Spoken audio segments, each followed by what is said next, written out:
Achilles and the tortoise. Achilles and the tortoise is one of Zeno's most enduring paradoxes. A thought experiment that forces us to confront the hidden assumptions we carry about time, motion, and infinity. It begins with a deceptively simple race. The swift Achilles challenges a slow-moving tortoise. Out of fairness or perhaps hubris, Achilles grants the tortoise a small head start. Let's say the tortoise is 100 meters ahead when the race begins. Achilles, vastly faster, begins to run. Logic says he will quickly catch up. But Zeno proposes something strange. Before Achilles can reach the tortoise's starting point, the tortoise will have moved a bit farther. And before Achilles can reach that new point, the tortoise will again have moved forward. This continues infinitely. Achilles is always reaching where the tortoise was, but never where the tortoise is. In this framework, Achilles never overtakes the tortoise. Of course, in the real world, he does. We've all seen faster runners catch up with slower ones. But Zeno's paradox isn't about physical races. It's about the logic beneath motion. It's a trap, a clever cage made of reasoning, and its bars are built from the nature of infinity. What Zeno is illustrating is not the absurdity of motion, but the absurdity of how we understand motion. His argument shows that when you divide space and time into infinite pieces, no matter how small, you end up with an infinite number of tasks to complete. Achilles must first reach the tortoise's starting point, then the next, and the next. And each of these steps, no matter how short, must be completed in sequence. So how can an infinite number of tasks ever be completed in a finite time? To grasp the paradox, you have to accept the unsettling idea that between any 2 points, no matter how close there are, always more points. There is no smallest piece of space, no indivisible moment. Zeno's argument rests on this infinite divisibility. Achilles' path is not a straight sprint, but an endless sequence of goals, always just out of reach. It's not a race on a track, but a philosophical descent into the abyss of infinity. Mathematically, this paradox seems easy to dismiss. Modern calculus resolves it with the concept of convergent series. The distances Achilles must run 100 meters, then 10, then 1, then 0.1, and so on for a geometric series. In this series, though infinite in the number of steps, has a finite sum. The total distance Achilles runs before catching the tortoise is calculable and limited. Likewise, the time it takes to reach each new point gets smaller and smaller, and those times also form a convergent series. Eventually, the total time Achilles needs to catch up is finite, even if the number of steps is infinite. So the paradox is solved, right? Not quite. The math explains how Achilles catches the tortoise, but it doesn't resolve the conceptual unease. It tells us that infinity can be tamed with convergence, but it doesn't erase the mystery of how motion really works. Because if space and time are infinitely divisible, then in theory, motion consists of completing an infinite number of steps in finite time. That's not just a mathematical trick, that's a profound metaphysical puzzle. How does the universe allow infinity to be completed? Some thinkers have tried to escape the paradox by denying the infinite. Perhaps space and time are not infinitely divisible.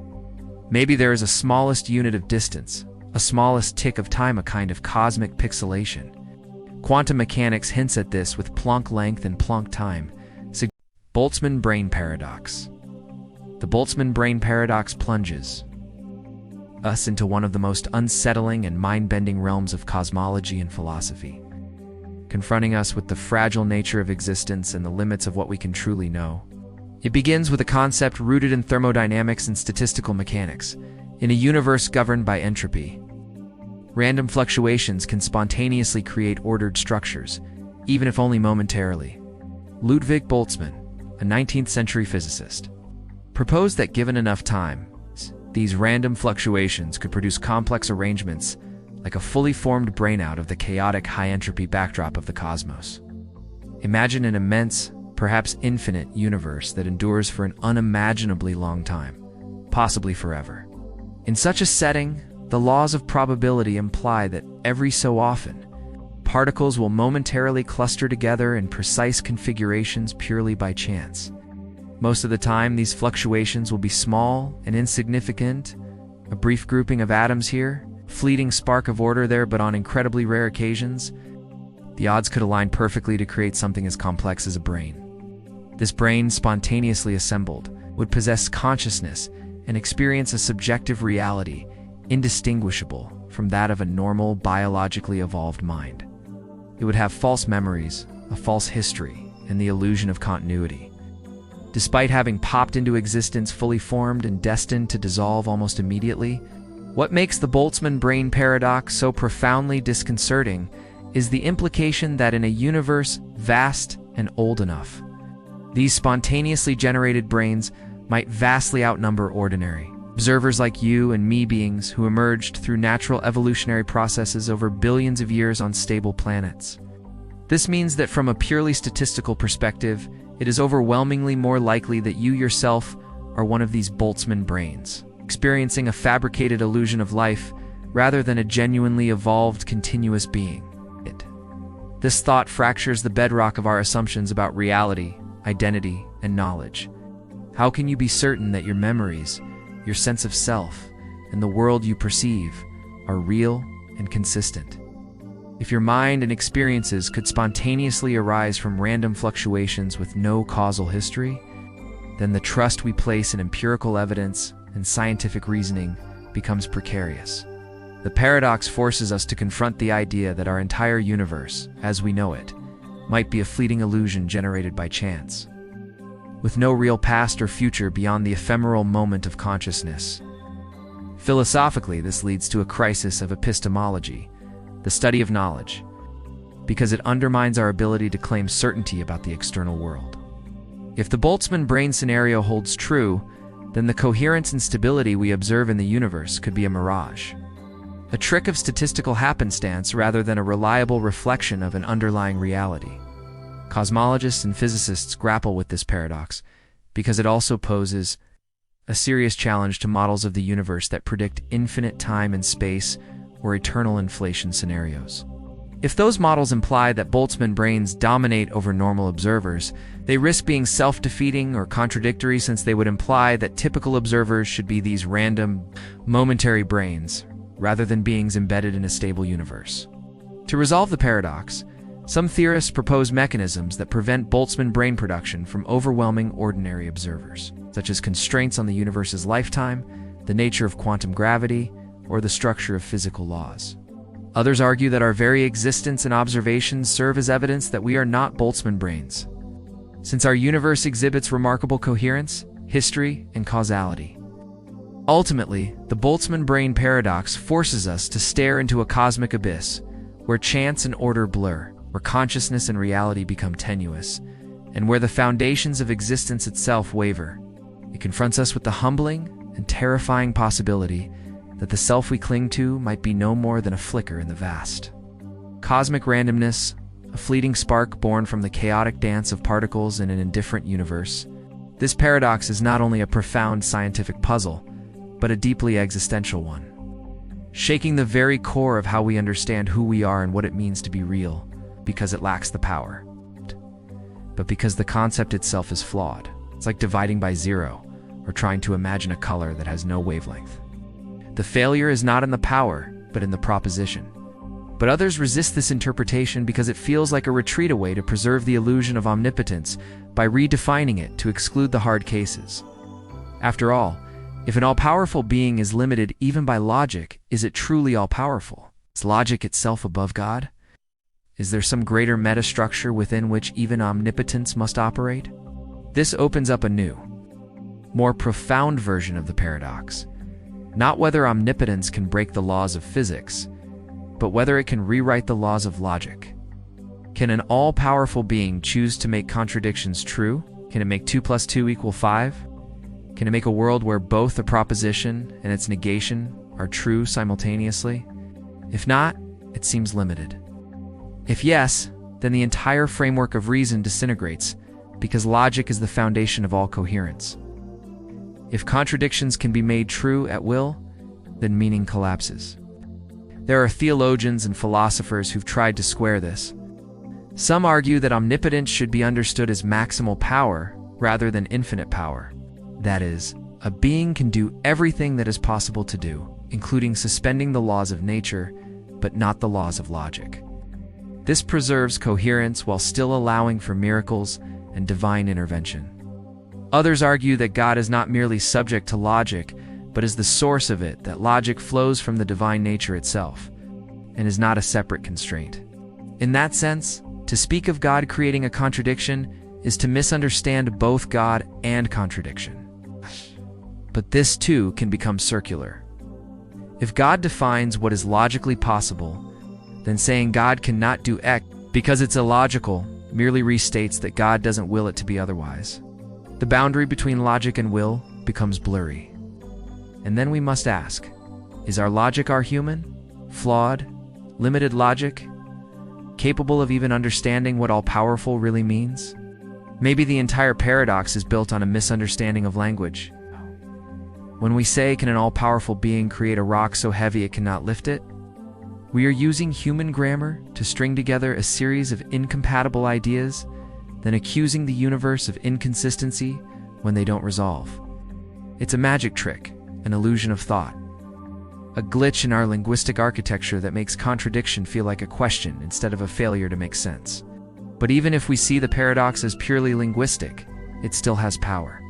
It forces us to confront the boundaries of definition. It reveals that some concepts, like omnipotence, may be so large, so infinite in their ambition, that they break the tools we use to grasp them. We are trying to describe the limitless using limited language, trying to reason about that which transcends reason, trying to box infinity with rules that evolve to help us survive in finite circumstances. The omnipotence paradox does not disprove God, nor does it disprove power. What it does is hold up a mirror to our minds. It shows that our systems of logic, though powerful, are brittle in the face of self-reference and infinity. It teaches that some questions contain within them their own undoing, like loops that devour their own tail. So can an all-powerful being create a rock so heavy that it cannot lift it? Perhaps the only real answer is this: if such a being exists, and if it ever chose to do so, we would not be capable of understanding how or why. The question is less about rocks and lifting, and more about what we think power is, whether it is brute force, pure will, or something else entirely. And maybe true omnipotence is not about defying logic or performing contradictions, but about existing beyond the need for such displays at all. The paradox remains quiet and unyielding. Not because it defeats the idea of omnipotence, but because it illuminates how easily our minds can be tangled in the webs of our own creation. The liar paradox. This sentence is false. At first glance, it seems simpler, flat statement, a plain arrangement of words.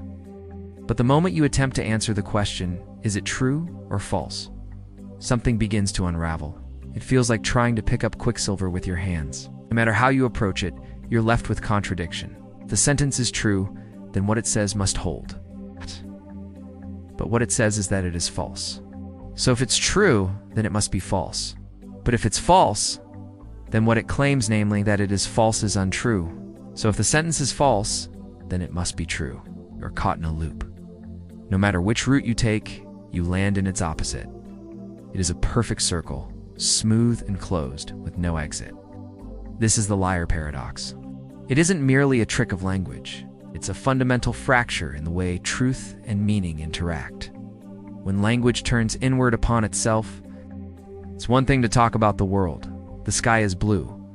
Water boils at 100 degrees Celsius. This apple is sweet. Those are statements that point outward, toward observable or verifiable facts. But the liar sentence points inward.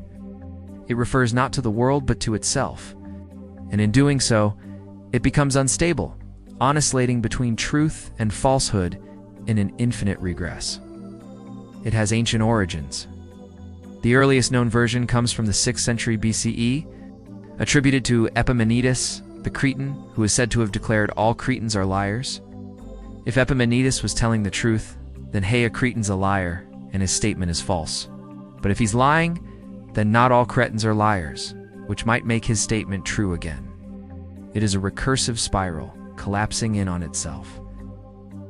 The modern phrasing, "this sentence is false," is the most compact and potent form of the paradox. It is not simply a logical curiosity. It forces a confrontation with the foundations of logic itself. Logic rests on the principle of bivalence, that every proposition is either true or false, and not both. This principle underlies almost all rational thought, from mathematics to law, from science to everyday conversation. Without it, we would lose the ability to distinguish between valid and invalid reasoning, between consistency and contradiction. But the liar paradox challenges bivalence directly. It presents a sentence that seems to be neither true nor false, or perhaps both at once. It refuses to fit into the binary frame that logic demands, and so it threatens the coherence of the system itself. This is not a mere abstraction. The implications ripple outward. In the early 20th century, mathematicians were trying to build a flawless foundation for all mathematics. The liar paradox re-emerged in a devastating new form. Bertrand Russell encountered it in set theory. Consider the set of all sets that do not contain themselves. Does this set contain itself? If it does, then by definition, it shouldn't. If it doesn't, then by definition, it should.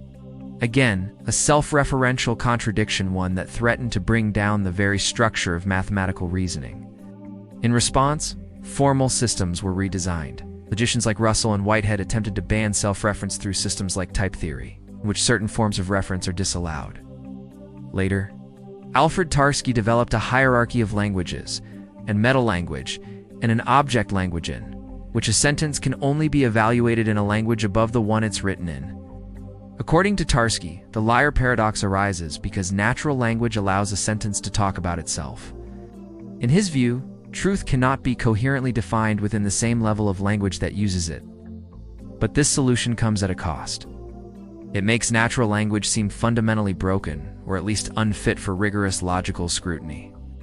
And that leaves us in a strange place. We live and think in a language that, when turned inward, explodes in paradox. More radical solutions have been proposed. Some logicians accept that a sentence can be both true and false at the same time. These systems, known as paraconsistent logics, loud contradictions, to exist without collapsing the entire system into nonsense. In these frameworks, the liar sentence is both true and false, a logical duality. But this too is deeply unsettling, because it violates the bedrock of what logic has traditionally meant. Others suggest that the sentence is simply meaningless, that it fails to assert anything coherent at all. It looks like a sentence, walks like a sentence, but it doesn't actually say anything. Like dividing by zero or asking what lies north of the North Pole, it reaches beyond the edge of what can be meaningfully considered. But this raises a deeper problem. If such sentences are meaningless, how do we define the boundary between sense and nonsense? It follows the rules of syntax, and yet it becomes a kind of linguistic black hole, where meaning collapses under the weight of self-reference. And still, the paradox refuses to go away. It whispers to something deeper than formal logic. It reveals a gap between language and the world, between symbols and truth. It shows that truth is not just a property of statements, but a fragile structure built on the assumption that statements can be cleanly separated from the things they describe. The liar paradox also touches something profoundly human. Our desire to step outside ourselves and look inward with perfect clarity, to say not just the world is like this, but this is what I am. The paradox is what happens when that desire hits its limit, when the mirror reflects itself and the image spirals infinitely inward. See this play out not only in logic, but in identity, in consciousness, in philosophy. Can the mind fully understand itself? Can a system explain its own workings without appealing to something outside of itself?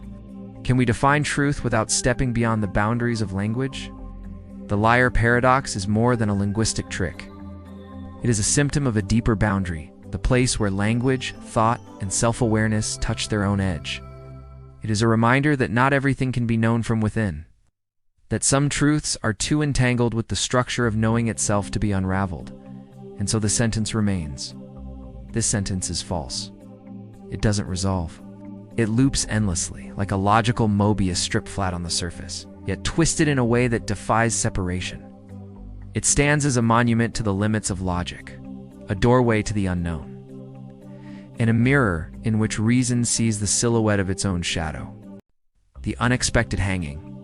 A man is sentenced to be hanged.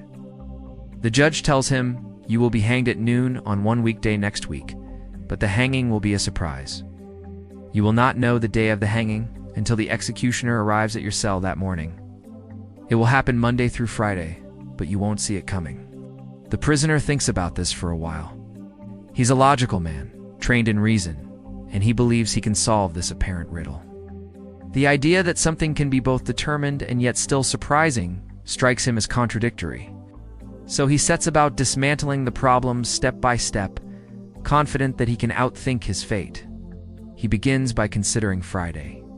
If I'm still alive by Thursday night, he reasons, then the hanging must be on Friday. But if I know that, then it won't be a surprise. And if it's not a surprise, the condition of the sentence is violated. Therefore, I cannot be hanged on Friday. Satisfied with this line of reasoning, he eliminates Friday. He then looks at Thursday.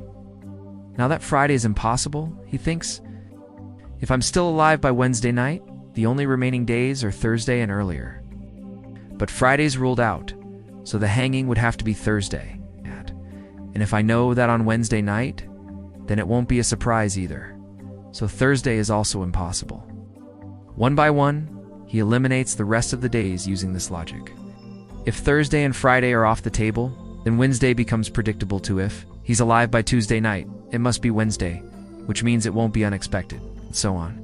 He continues this recursive elimination until he's ruled out every day of the week. According to his airtight reasoning, the hanging cannot occur at all not without violating the judge's promise that it will be a surprise. Relieved by this paradox, the man concludes that he will not be hanged. But then, on Wednesday morning, the executioner arrives at his cell. The man is genuinely shocked. He did not expect it. The execution proceeds. The conditions of the sentence and unexpected hanging are fulfilled. The paradox plays out not as an abstract puzzle, but as a brutal and bewildering reality. This is the unexpected hanging paradox, sometimes called the surprise execution paradox, and it is one of the most disorienting thought experiments in logic. It creates a loop between expectation and knowledge, between what you believe will happen and how that belief shapes the very event you're trying to anticipate. It raises questions about prediction, self-reference, and the relationship between reasoning and reality. At its heart, the paradox challenges the very concept of surprise. What does it mean for something to be unexpected? Is it about what you know, what you believe, what you can deduce? Or is it something deeper, an emotional state that reasoning can't fully touch? The prisoner believed that he could use logic to control reality. He thought that by thinking ahead, by anticipating every possible outcome, he could diffuse the surprise. But the very act of expecting not to be surprised created the conditions for the surprise to succeed. The executioner came when the prisoner was least prepared, not because the judge lied or the logic failed, but because the prisoner's own deductions became a trap. It's a paradox of meta-knowledge, knowledge about knowledge. The prisoner is trying to outwit the surprise by thinking about what he can and cannot know. But every step he takes in trying to eliminate possibilities ends up reinforcing the eventual shock. The judge's sentence wasn't paradoxical, it was brilliantly designed. The prisoner was never going to win. This paradox echoes other self-referential problems in logic. It's a cousin to the liar paradox. This sentence is false, and Gödel's incompleteness theorem shows that certain truths cannot be proven within the systems that define them. The unexpected hanging shows that, under certain conditions, knowledge about the future becomes self-defeating. By trying to predict the moment of surprise, the prisoner ensures he will never truly predict it. And it extends beyond the gallows. The logic of the unexpected hanging appears in more subtle forms throughout life. In financial markets, when investors try to outguess crashes or bubbles, their very anticipation can cause or prevent the event. In social systems, when people try to predict the unpredictable, when to act, when to wait, when to prepare, their reasoning changes the landscape. Sometimes the most surprising events are those we thought we had ruled out entirely. The paradox also points to a strange human truth, the idea that certainty is comforting even when it's built on illusions. The prisoner constructs a logical fortress and hides in it, believing he's safe. But logic in this case cannot save him. The surprise lies in the gap between what we think our thoughts control and what reality actually does. His error wasn't in thinking, but in trusting that thinking alone could protect him from the unknown. The execution arrives not as a betrayal, but as a fulfillment. The sentence was never meant to be escaped. The paradox wasn't a puzzle to solve, but a lesson. That not all truths can be logically foreseen.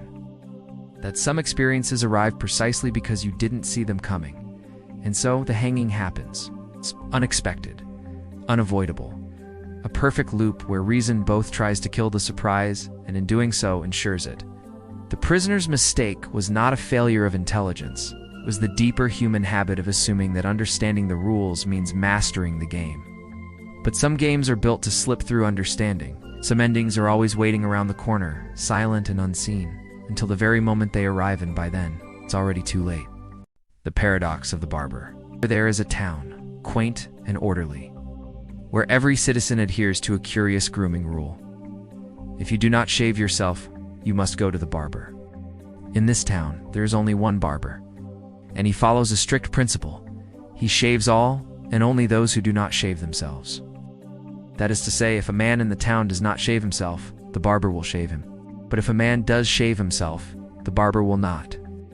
This setup, on the surface, seems straightforward, a kind of logical division of labor. But then the question emerges: who shaves the barber? If the barber shaves himself, then by the definition of his role, he must not shave himself, because he only shaves those who do not shave themselves. But if he does not shave himself, then he falls into the category of people whom the barber must shave. So he must shave himself. But again, if he shaves himself, then he shouldn't, because he only shaves those who don't shave themselves. Here the contradiction becomes clear and inescapable. If he shaves himself, he must not. If he doesn't, he must. Logic short circuits. The barber cannot exist as described, not because barbers don't exist, but because the rules governing this barber are logically impossible. This is not just a quirky village. Anecdoted as a paradox, a trap in the fabric of logical language, known as the barber paradox. It was made famous by the philosopher and logician Bertrand Russell in the early 20th century. The barber is a metaphor, a stand-in for deeper questions about self-reference and logical systems. At its core, the barber paradox is a self-referential problem. It's akin to the statement, "This sentence is false." If that sentence is true, then it must be false. But if it's false, then it must be true. It loops in on itself, unable to resolve.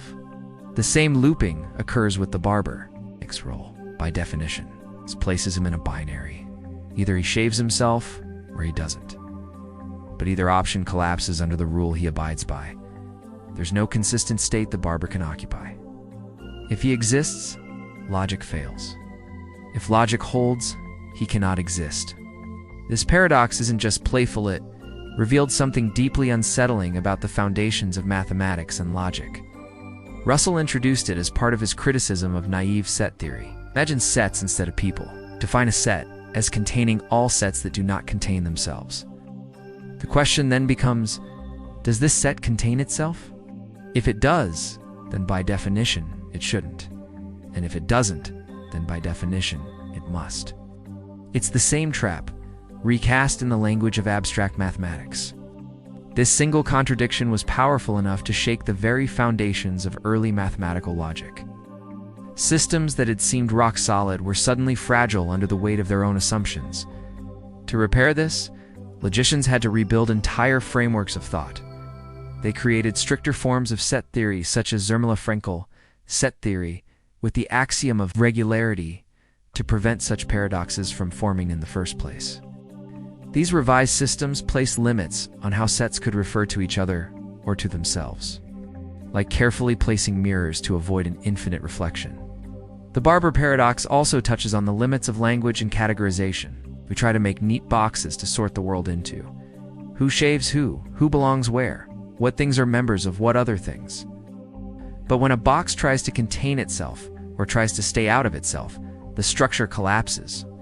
The paradox reveals the danger of totalizing definitions, of systems that try to explain everything, including themselves, without boundary or exception. In more modern terms, it's a precursor to Gödel's incompleteness theorems, which showed that any sufficiently complex logical system cannot prove all truths within itself. There will always be statements that are true, but unprovable. There will always be truths that the system cannot touch without breaking itself. The barber in his simple grooming conundrum represents the tip of this iceberg. And perhaps even more intriguingly, the paradox touches something human, something existential.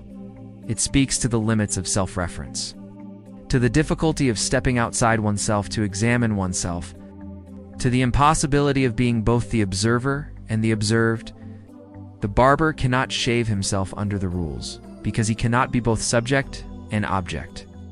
He cannot fulfill the rule without breaking it. This same problem arises in identity, in self-awareness, in consciousness itself. Can a mind fully grasp itself? Can the eye see itself without a mirror? The barber paradox becomes a metaphor not just for logic, but for selfhood. Any system that turns inward completely, that tries to contain its own totality, may twist into contradiction. So the town, charming though it is, cannot exist, or at least not with its current rulebook. The barber cannot exist within those rules. His very presence is a fracture in the logical structure of the world. And so he vanishes not out of failure or negligence, but out of impossibility. The barber of the paradox is not just a man with a razor, he is a riddle, a mirror, a limit. A gate that logic cannot pass without falling into itself. He never shaves. He never existed. And yet he reveals something unshakable. Even the most precise systems can crumble when they try to define themselves. The Ship of Theseus. Imagine a ship, ancient and proud, called the Ship of Theseus. It has sailed the seas for many years, enduring storms, sun, salt, and time. Naturally, over the decades, parts of it begin to wear out. A rotting plank on the hull is replaced. Then a mast is swapped out for a stronger one. The sails tear and are resewn, then ultimately exchanged for newer cloth. The rudder weakens and is replaced. This continues slowly and patiently, until not a single piece of the original material remains. And yet the ship still sails, still bears the name Theseus, still elicits stories from those who see it, and emotions from those who once stood upon its deck. But the question now arises, is it still the same ship? At first, this may seem like a trivial or even poetic idea metaphor for change over time, but beneath the surface lies a philosophical problem that has tormented thinkers for over 2,000 years. It challenges the very idea of identity and persistence. If something can change so much and still be considered the same, what does sameness even mean? The first and most intuitive answer might be, yes, it is the same ship. After all, the changes were gradual. At no single point did it stop being the Ship of Theseus. If you take your car to the mechanic and they replace the tires, it's still your car. Replace the engine? Still your car? The windshield? Still? This line of thinking is known as continuity of form, or functional identity. As long as the ship continues to perform its function and carries the same essence, the same name, and the same meaning to those who interact with it, it remains what it was. The replacement of parts is a practical necessity, not an erasure of identity. But then comes a twist. Suppose that every single original piece of the ship, the rotting wood, the torn sails, the weakened rudder, had been carefully preserved by a meticulous historian. Every time a new piece replaced an old one on the active ship, the old one was stored in a warehouse. Years later, this historian reassembles the entire original ship from those discarded parts. Plank by plank, it's rebuilt exactly as it was. Now, there are two ships. One is the vessel that's been sailing continuously, though it contains no original parts. The other has all the original parts, but has only just been reassembled. Which one is the real Ship of Theseus? Now things become less clear. The first ship, the one with the replaced parts, has continuity. It has a history. It has a timeline that stretches back without interruption. The second ship, while composed entirely of original material, is technically new in its structure. It has not sailed a day since being reassembled. Its memory is disconnected from time. And yet, by virtue of having every original component, it seems to have a stronger claim to authenticity. This thought experiment fractures our assumptions about what identity truly is. Is identity something that flows through time, changing but persisting, like a river that is never made of the same water twice? Or is it tied to the physical materials, the original atoms, the very substance of being? Is something the same because we call it the same? because we treat it as the same? Or does its reality lie somewhere beyond language and perception? Some say that identity is not a binary state but a spectrum. The Ship of Theseus may be mostly the same in one sense, but entirely different in another. This opens the door to thinking about human identity. Your body replaces nearly all its cells over the course of years. You're not made of the same biological material you were as a child, yet you're still you, or are you? Are you the same person who laughed at that joke 10 years ago? Are you the same person who felt heartbreak at 16? Or are you simply a continuation, like the ship linked by memory, story, and name, but not by substance? Modern thinkers have used this paradox to explore everything from legal identity to artificial intelligence. If we gradually replace parts of a human brain with artificial neurons, one by one, till the entire brain is synthetic but functions exactly as it did, is the person still there? What if that synthetic brain is copied into another body? Who is the real version? The Ship of Theseus, then, is not just a ship. It is a mirror held up to all things that endure, change, and claim to remain the same. It is your body. It is your identity. It is your childhood home that's been remodeled. It is your favorite band with none of the original members. It is a nation whose founding ideals have shifted, yet still flies the same flag. It is the internet itself, restructured, reimagined, every year, yet still the internet. And perhaps the most unsettling implication of the Ship of Theseus is that there may be no definitive answer. The paradox isn't meant to be solved. It is meant to sit with you, quietly tugging at your sense of reality, eroding the solid boundaries between what is and what was. Because if we cannot say, definitively, what makes something the same, then we must ask, is anything ever truly itself? Or are we all, in some sense, ships adrift, changing with every tide, every storm? Every hand that touches our frame sailing ever forward, haunted by the ghost of our original form? Anthropic principle: you exist. And because you exist, you're able to ask questions about the nature of the universe. You can look out at the stars and wonder why the laws of physics seem so perfectly tuned for life. Why gravity is just strong enough to pull matter into stars, but not so strong that it causes the universe to collapse. Why the electromagnetic force allows chemistry to happen. Why atoms are stable. Why water has the properties it does. Why carbon is so versatile. Why the fundamental constants, the speed of light, Planck's constant, the strength of the strong nuclear force all fall within the narrow band that permits life to evolve. It's as though the entire structure of the cosmos has been rigged just right, as if designed with the emergence of observers in mind. That's where the anthropic principle enters. At first glance, it sounds like a tautology. You can only observe a universe compatible with your own existence. But dig deeper, and it becomes far more unsettling. The anthropic principle whispers that maybe the universe isn't special because it's fine-tuned for you. Maybe it's just that.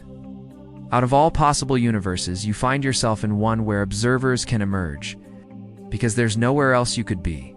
In other words, your very act of observing is what selects the universe you observe. This immediately flips the question on its head. Instead of asking why the universe permits life, the anthropic principle asks, what kind of universe must exist in order for beings like you to question it? You don't exist in a hostile void. You exist in a universe with breathable air, a stable sun, a planet with water. You exist where biology is possible, where evolution can unfold, where complexity can emerge from simplicity. And because you can't exist anywhere else, your observation of a life-permitting universe isn't surprising. It's inevitable. But inevitability can feel like an illusion, because the odds of this universe with its precise laws and constants seem astronomically low.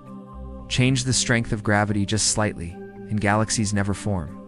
Alter the balance of fundamental forces, and atoms can't hold together. Modify the Higgs field, and mass behaves differently. Out of all the possible universes governed by different laws or constants, the vast majority would be sterile, chaotic, or short-lived. Yet we live in the rare one that allows for stars to burn for billions of years, for planets to form, for chemistry to evolve into consciousness. It feels like a miracle. So what are the options? One is that the universe was fine-tuned by some designer and intelligent force, a cosmic architect, a god who selected the laws to allow life to flourish. But the anthropic principle doesn't require design. It offers a more unsettling explanation, that maybe there are countless other universes, possibly infinite. It's with different physical laws, different constants, different properties. A multiverse. Most of these universes are dead, silent, and uninhabitable. But in a tiny fraction, the conditions are just right. And in those rare slivers, observers arise. Those observers, being products of their environment, naturally look around and say, "Wow, how lucky we are." It's a selection effect, not a coincidence. You are here because this universe supports beings like you. You don't see the countless barren universes, you only see this one. From your vantage point, it seems special, even though it might just be one drop in an incomprehensible ocean. There are two main flavors of the anthropic principle, the weak and the strong. The weak version simply says that any observed universe must allow the observer to exist. It's almost trivial, yet it filters what's observable. The strong version takes it further, suggesting that the universe must have the properties necessary for observers to arise, that somehow the presence of consciousness, of life, is woven into the fabric of reality, even a driving force behind the structure of the cosmos. That idea veers toward teleology, the belief that nature has purpose or direction. It hints that consciousness isn't a fluke, but a cosmic inevitability. But the anthropic principle is not universally accepted as explanatory. Some physicists see it as a cop-out, an escape hatch for hard questions. It doesn't explain why the constants have the values they do, it merely says. If they didn't, we wouldn't be here to ask. That answer feels unsatisfying, circular, even lazy. It's as if the universe's secrets are hidden behind a locked door. And the anthropic principle just shrugs and says, well, of course the door is locked. You were never meant to get in. And yet, the principle lingers, precisely because it fits the evidence. You don't find yourself in a random mess of chaos. You find yourself in a universe with order, structure, and delicately balanced laws. The anthropic principle doesn't tell you why the universe is the way it is, but it does tell you why you shouldn't be surprised that it allows you to exist. Maybe someday, we'll discover deeper laws underlying principles that show our universe's constants had to be what they are, that they emerge inevitably from a more fundamental theory. But until then, the anthropic principle looms large as a placeholder for our ignorance and a mirror for our assumptions.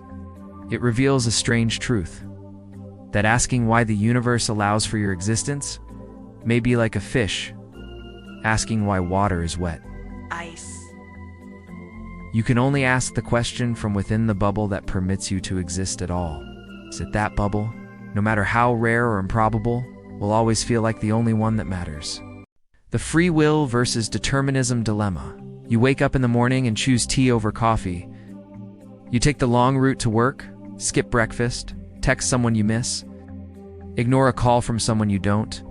All of it feels like choice-free, conscious, intentional. But then the question creeps in. Did you truly choose any of it? Or were your choices simply the result of prior causes, unfolding like dominoes in your mind? If every effect has a cause, and every cause is itself the effect of another cause, then where exactly does free will begin? This is the dilemma at the heart of the conflict between free will and determinism. Determinism asserts that every event in the universe is the inevitable outcome of preceding conditions. The atoms in your brain, the electrical impulses firing in your nervous system. The memories that shaped your preferences, they were all shaped by prior states of the universe. The position of molecules in the early universe determined the formation of stars, the creation of Earth, the evolution of life, and eventually, the conditions that gave rise to your thoughts right now. If you rewind the tape of the universe to its beginning and press play again, would you live the exact same life? Would you be able to choose anything differently? If the answer is yes, if your future is just the unfolding of physical laws over initial conditions, then it would seem that free will is an illusion. Every decision you make, no matter how spontaneous or emotional, would be the endpoint of a long chain of causes you never initiated and couldn't control.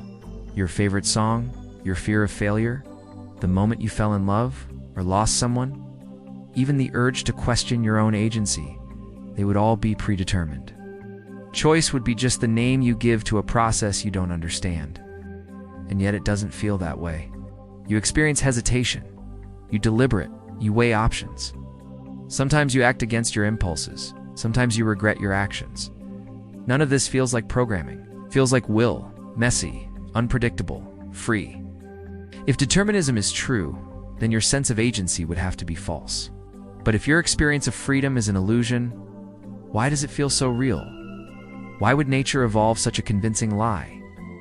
One answer is compatibilism, the idea that free will and determinism can coexist. According to this view, free will doesn't require absolute freedom from causality. It only requires that your actions flow from you, your desires, your reasons, your personality. Even if those desires are themselves shaped by prior causes, as long as you are acting in accordance with them, your choice is still yours. You are free not in the cosmic sense, but in a practical, functional sense. You're not being coerced. You're acting from your internal state. But this definition can feel hollow. If who you are is also determined, then even choosing freely is just another domino falling over. Some philosophers bite the bullet and accept hard determinism. The universe is mechanistic, and free will is a story we tell ourselves. Others reject determinism entirely, suggesting that randomness or quantum indeterminacy leaves room for free will. But randomness is not freedom either. If your decisions are the result of quantum dice rolls, they're not yours in any meaningful way. Then there are those who propose that consciousness has a causal role beyond physical laws, that there's a non-material component to mind, that breaks the chain of cause and effect. But this invites more questions than it answers. Where does this immaterial will come from? How does it interact with a physical brain? Why does it appear to follow patterns that align with neural activity and external stimuli? Still, the feeling remains. When you stand on the edge of a decision, there's a gap of space in which anything feels possible. And in that space, there is an awareness that observes, that considers, that sometimes acts against its own conditioning. You might be wired to seek pleasure, but you delay gratification. You might be angry, but choose kindness. You might be afraid, but move forward anyway. These moments feel like freedom, not freedom from causality, but freedom within it. As if the very awareness of the deterministic structure allows you to bend it, even slightly. But what if even that is determined? The dilemma refuses to resolve. If every thought is cause, then the thought that I am free is cause too. And yet, if nothing is caused, if everything is random, then choice becomes meaningless. So where does choice live? Perhaps it lives not in breaking the chain of causes, but in becoming conscious of them. Perhaps freedom is not the absence of structure, but the awareness of it. You cannot choose the past, but you can become aware of how it shaped you. You cannot control the initial conditions, but you can see the pattern and choose how to respond within the limits of your nature. Or maybe freedom lies outside the system entirely. Maybe it's not a function of neurons or probability, but of awareness itself. Maybe the act of noticing the still, silent presence beneath your thoughts is the only true freedom there is. Not the freedom to choose what happens, but the freedom to be aware of it happening and not be lost in it. The question remains unanswered, perhaps unanswerable. But in the very act of asking it, and wondering, reflecting, doubting, you exercise the strange capacity that makes the question matter at all. And maybe, just maybe, that capacity is what we truly mean when we speak of free will. The mirror test. Stand in front of a mirror and look at your own eyes. Not quickly, not in passing, but for a long, sustained gaze. Something strange starts to happen. At first, it's just your reflection, familiar, symmetrical, perhaps flawed in all the ways you know too well. You see the lines on your face, the slight asymmetries, the way your hair sits. But after a while, the longer you stare, a sense of unreality can creep in. The image begins to feel detached, almost foreign, like you're looking at someone else mimicking your expressions. That face is you, but it isn't. It mirrors every movement, every twitch, yet remains locked behind the glass. It's unreachable and silent. It raises a question so deceptively simple that it's often overlooked. Is the mirror reflecting you, or just your appearance? The mirror test, in its scientific form, is used to determine whether an animal can recognize itself in a reflection. A mark is placed on the animal's body in a spot it can't see without a mirror. It uses the reflection to investigate the mark. We assume some level of self-recognition. Great apes, dolphins, elephants, some birds they pass. Dogs and cats usually don't. But what is it really testing? Is it self-awareness, consciousness, or just a very specific kind of visual association? Because even humans don't begin to recognize themselves in mirrors until around 18 months old. Before that, the reflection might as well be another child. Then something clicks. The toddler suddenly understands. That's me. But what changed? Did consciousness suddenly emerge? Or did it only discover itself? When you look into a mirror now, with an adult mind shaped by culture, memory, and language, you don't question the identity of the image. You see yourself. That's only because you've learned to trust the reflection. You've built an identity around what it shows. And yet that reflection is only skin deep. It's light bouncing off surfaces, filtered through glass and expectation. It doesn't show your thoughts, your memories, your secrets. It doesn't reveal your fears or dreams. It can't display the patterns of your behavior, the layers of trauma or joy that shaped your inner life. It can't show how you see others or how others see you. It is a mask. And yet it's the one most people come to associate with I. But what if you look deeper? People have reported unsettling experiences when staring into mirrors for extended periods. Their face seems to warp, eyes darken, features shift. Some describe a dissociative effect, as if the boundary between self and other blurs. In folklore, mirrors have long been seen as portals or spiritual traps, places where the soul can get lost. There's something in this intuition that suggests a deeper mystery. Maybe the mirror doesn't just reflect your face, it confronts you with your separateness. It reveals the illusion that the physical form is the entirety of your identity. The person in the mirror doesn't know what you're thinking, doesn't feel your emotions. It's you, but it isn't. It creates a strange duality. You know the reflection is you. You move, it moves. You smile, it smiles. But it's hollow. It's just an image, a ghost of photons. And still, it's often how we try to understand ourselves from the outside in.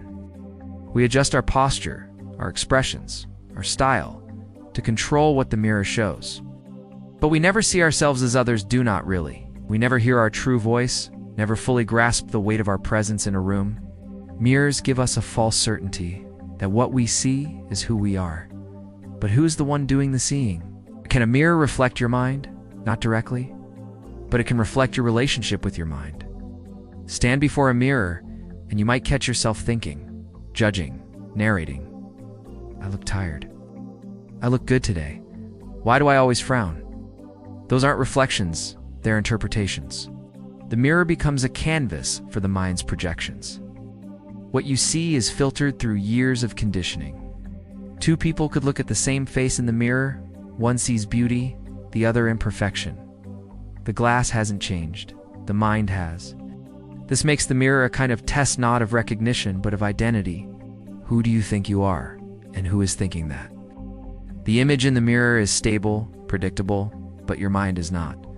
It jumps, it wanders, it contradicts itself. You might smile into the mirror while inside you feel hollow, or frown at your reflection, even when nothing is wrong. There's a disconnect.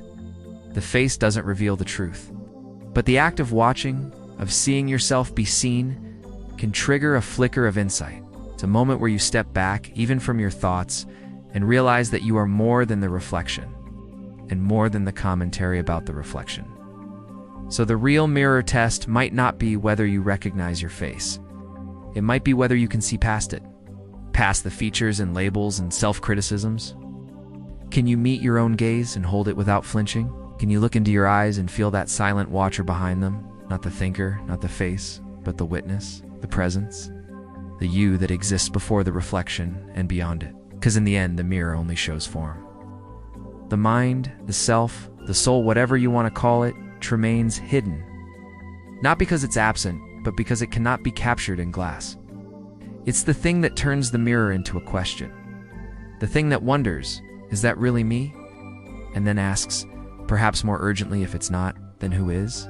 You are not your thoughts. Close your eyes, and a thought appears. It might be a word, a memory, a fear, a plan, or a strange image, without context.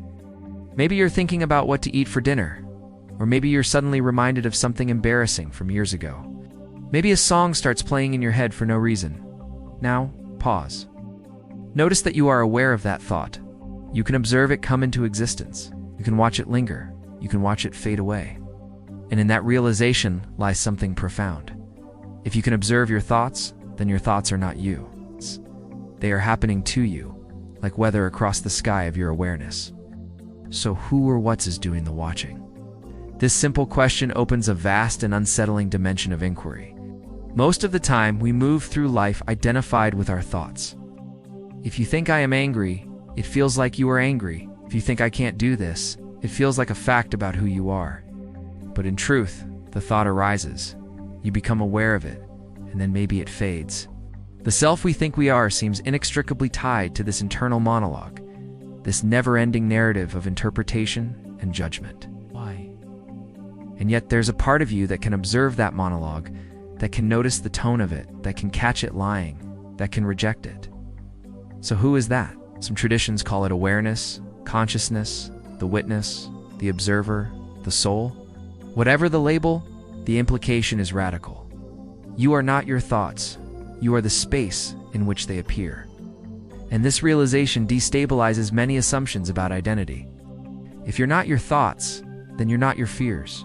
You're not your doubts. You're not your compulsions or impulses or even your beliefs. Those are just patterns the mind produces. And you are something deeper, something prior, something that doesn't speak in words. Try this. Listen to the next thought that appears in your mind. Don't try to control it, just wait and see what shows up. A word, an image, a concept, anything. And ask yourself, did you choose it or did it just happen? Most of the time, thoughts arise unbidden. They emerge from a place you don't control, as if bubbling up from the depths of some unknown ocean, and yet, you claim them as mine. But if they were truly yours, wouldn't you be able to stop them? Wouldn't you be able to choose silence? Meditation often reveals this illusion. Sit in stillness, focus on your breath, and within seconds, thoughts intrude. Sometimes they shout, sometimes they whisper. But they always try to pull you back into identification. The mind is like a storyteller that never wants to be quiet. It fears silence because silence threatens its authority. But when you step back just enough to see the thought, instead of being the thought, you glimpse something strange. A pure consciousness. Not a thinker, but a knower. A field of perception in which all things arise and pass. Modern neuroscience has started to echo this ancient insight. Studies suggest that the sense of a unified self is constructed. Your brain creates a model of you out of memories, preferences, and body sensations. The voice in your head narrates a story to make sense of your experiences. But this voice is not you. It is a function. And sometimes it malfunctions. In cases of trauma, mental illness, or neurological damage, the voice can turn against you. It can become cruel, obsessive, paranoid, or fragmented. But even then, something in you remains that can observe the distortion. Something watches and knows. This isn't me. This distinction can be terrifying. If you are not your thoughts, then where is your identity? What's left of you when the thoughts go silent? But it can also be liberating. If you are not your thoughts, then their content does not define you. Negative thoughts do not mean you are a negative person. Anxious thoughts do not mean you are broken. Thoughts of harm, shame, fear, or inadequacy are not reflections of your soul. They are clouds passing through the sky of your mind. You do not need to believe them. No, you can let them pass. In some ways, the observer is the only stable thing in your experience. Everything else, changes, motions, perceptions, thoughts, beliefs. But the awareness that knows these changes seems timeless. You knew joy when you were 5, you knew grief when you were 15, you knew doubt yesterday. Different content, but the same awareness. The world may shift, the self-image may evolve, but the witness remains. And yet, it cannot be pinned down. Try to observe the observer, and it vanishes. Emotions, sensations, but you can't quite see the seer. It's like trying to look at your own eyes without a mirror. The observer has no form, no color, no edges. It knows, but it cannot be known. It is not something you can grasp. It is what you are before grasping begins. Some call this the core of enlightenment, to realize that you are not the body, not the thoughts, not even the emotions, but pure awareness itself, unchanging, infinite, free.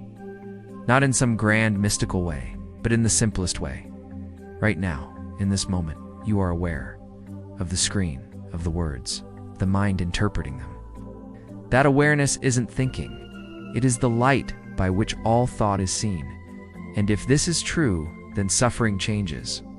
Because suffering often comes from believing our thoughts, attaching to them, defining ourselves by them. But if you can let thoughts pass like leaves on a stream, if you can return to the awareness behind them, a kind of peace emerges.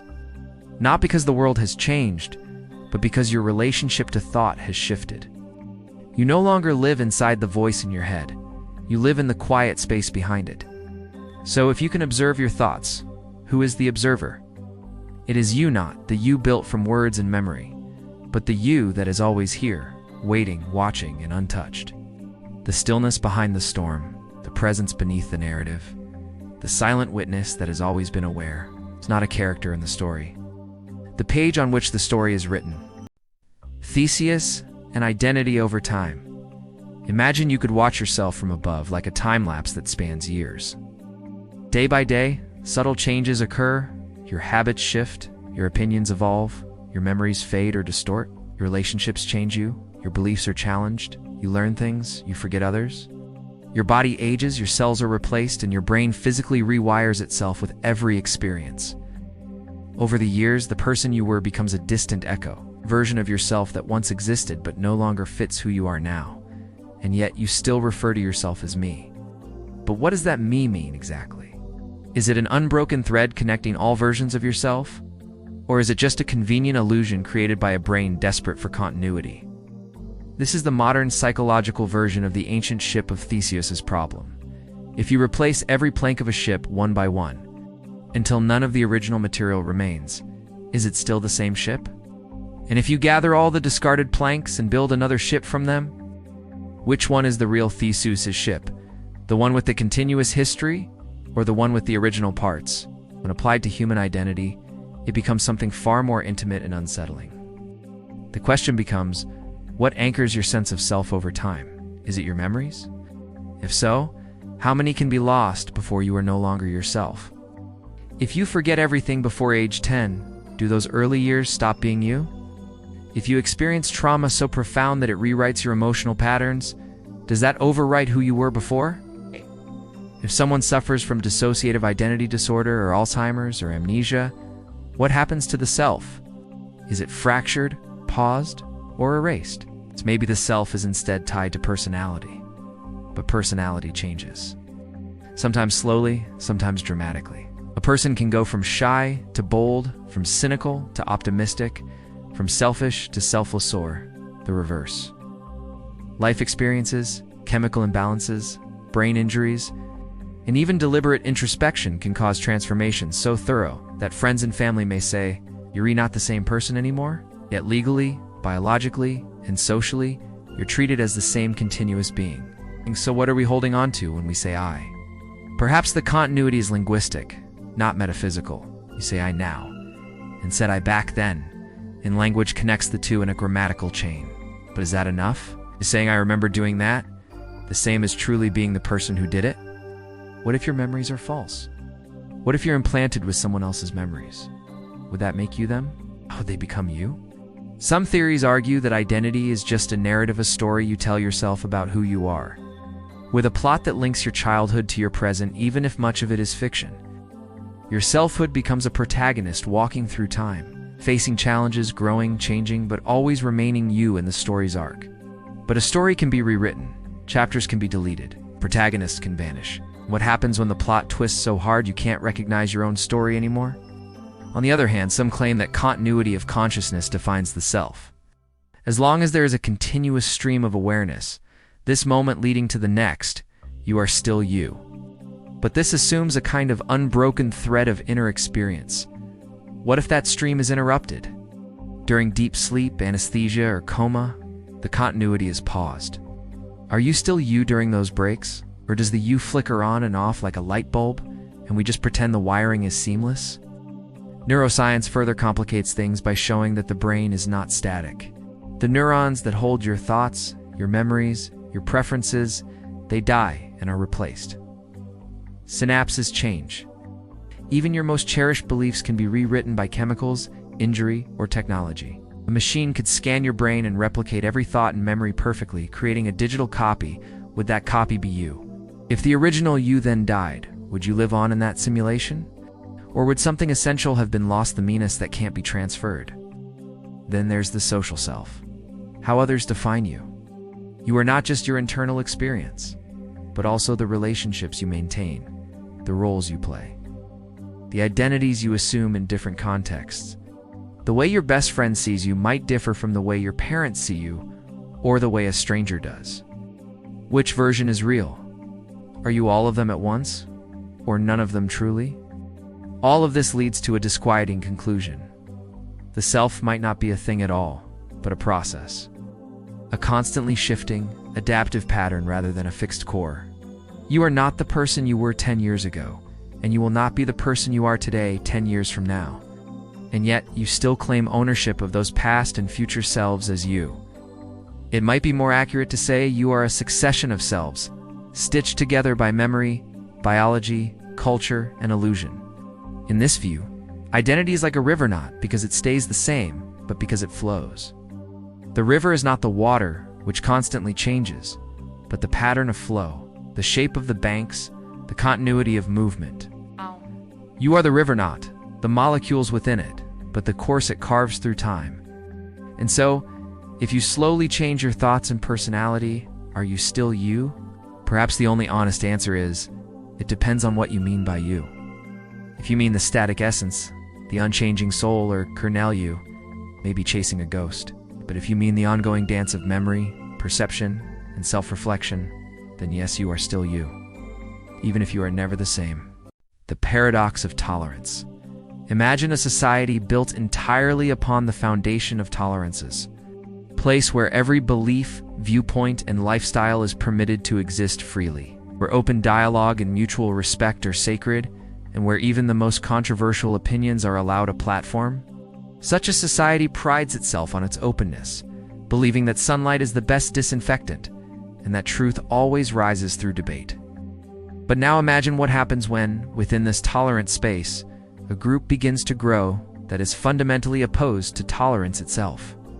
They believe certain people should not be heard, some groups should not exist, that their own ideas are so correct that opposing views must be silenced, not debated. They cloak themselves in the freedoms afforded by the tolerant society, using those very freedoms as tools to undermine it. They gather supporters, spread propaganda, and erode the public trust in the principles of openness. And at some point, they become strong enough to try to seize power, not to protect tolerance, but to destroy it. This is the paradox of tolerance. The paradox was most famously articulated by philosopher Karl Popper, who observed that if a society is tolerant without limit, its ability to be tolerant can eventually be destroyed. The idea is unsettling because it introduces a contradiction at the heart of liberalism and open societies. Tolerance to survive may need to become intolerant, specifically intolerant of intolerance. If a tolerant society permits intolerance to grow unchecked, then the intolerant, unbound by the same ethical standards, may use violence, manipulation, and coercion to dominate and ultimately abolish the very tolerance that allowed them to rise. But this leads to difficult and murky questions. Who decides what counts as intolerant? If a society begins suppressing certain views in the name of protecting tolerance, doesn't that suppression itself become a form of intolerance? The paradox can easily spiral into accusations from all sides, each claiming the mantle of tolerance while calling their opponents intolerant. The boundaries blur. Did dissenting a dissenting opinion or inciting hatred? Are they challenging dangerous ideas or merely silencing opposition? What begins as a noble defense of openness can, under the wrong hands, become authoritarian control dressed in righteous language. At the core of the paradox is a tension between freedom and self-preservation. Tolerance assumes good faith that people with differing views can coexist and engage in dialogue. But intolerance rejects that assumption. Tolerant ideologies often seek power, not conversation. They view compromise as weakness, They exploit openness as a vulnerability, not a virtue. And because they do not adhere to the social contract of tolerance, they gain an asymmetrical advantage. While the tolerant allow room for disagreement, the intolerant aim to remove disagreement altogether. So what should be done? Should a society preemptively silence voices it deems dangerous, even before they act?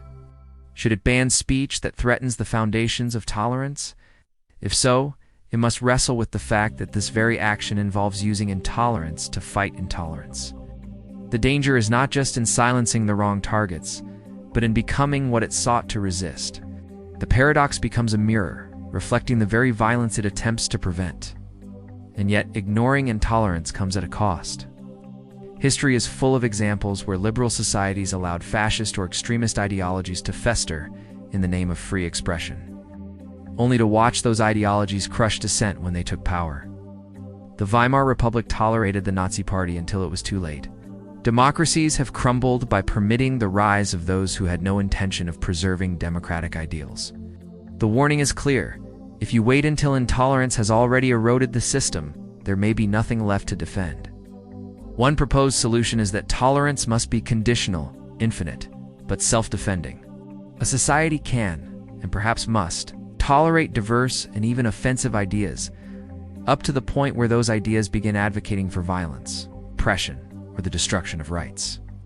In this view, the line is drawn not at disagreement or discomfort, but at active harm. You can argue against immigration, religion, or political structures, but you cannot incite the extermination of others, or use free speech as cover for dismantling freedoms. The key is not to suppress ideas arbitrarily, but to recognize when an idea is no longer an opinion, but a weapon. But even then, the paradox remains uneasy. Who gets to decide what constitutes incitement? What if the arbiters of intolerance themselves become intolerant in their judgments? How does a society guard against its protectors becoming its censors? The paradox warns us that tolerance alone is not enough. It must be paired with vigilance, wisdom, and a deep commitment to the very principles it seeks to preserve. The paradox of tolerance is not just a theoretical dilemma, it is a challenge faced by every society that values freedom. It demands uncomfortable decisions and moral clarity in situations where both action and inaction carry risks. It asks us whether we are willing to risk our openness for the sake of preserving it, and whether we can strike a balance between defending our values and betraying them in the process. It is a loop that never fully resolves, a tension that defines the limits of civilization itself.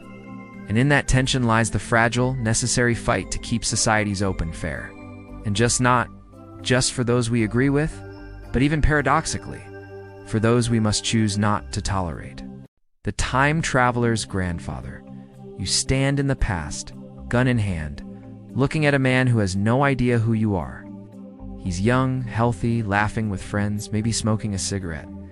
You know him intimately, his face from old photographs, the way he looked decades before you were born. He is your grandfather, and yet you raise the weapon, knowing that if you pull the trigger, you will never have the child who would become your parent. And without that child, you would never exist. Which leads to the paradox. How can you be here now, in the past, ready to end a life that directly led to your own? If that action ensures you could never have existed in the first place, this is the time traveler's grandfather paradox, one of the most perplexing thought experiments in the philosophy of time.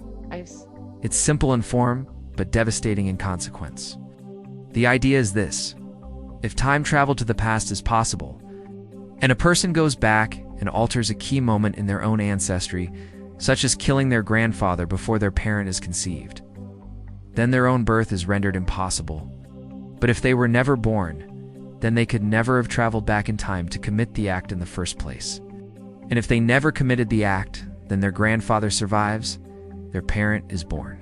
So are they, restoring the original timeline. But then they can travel back and kill him, so on. In a logical loop with no clear resolution, it's ice and tea. Just a neat science fiction plot, it reveals deep cracks in how we understand causality and time itself. Time, in our everyday experience, flows in one direction. Cause precedes effect. You push the glass, and it falls. You light a match, and it burns. But time travel scrambles that order. In the grandfather paradox, the effect to your existence precedes its cause, your grandfather's survival. You arrive before your own chain of causation is even set in motion. So how can such a paradox be resolved? There are several possibilities, none of them comfortable.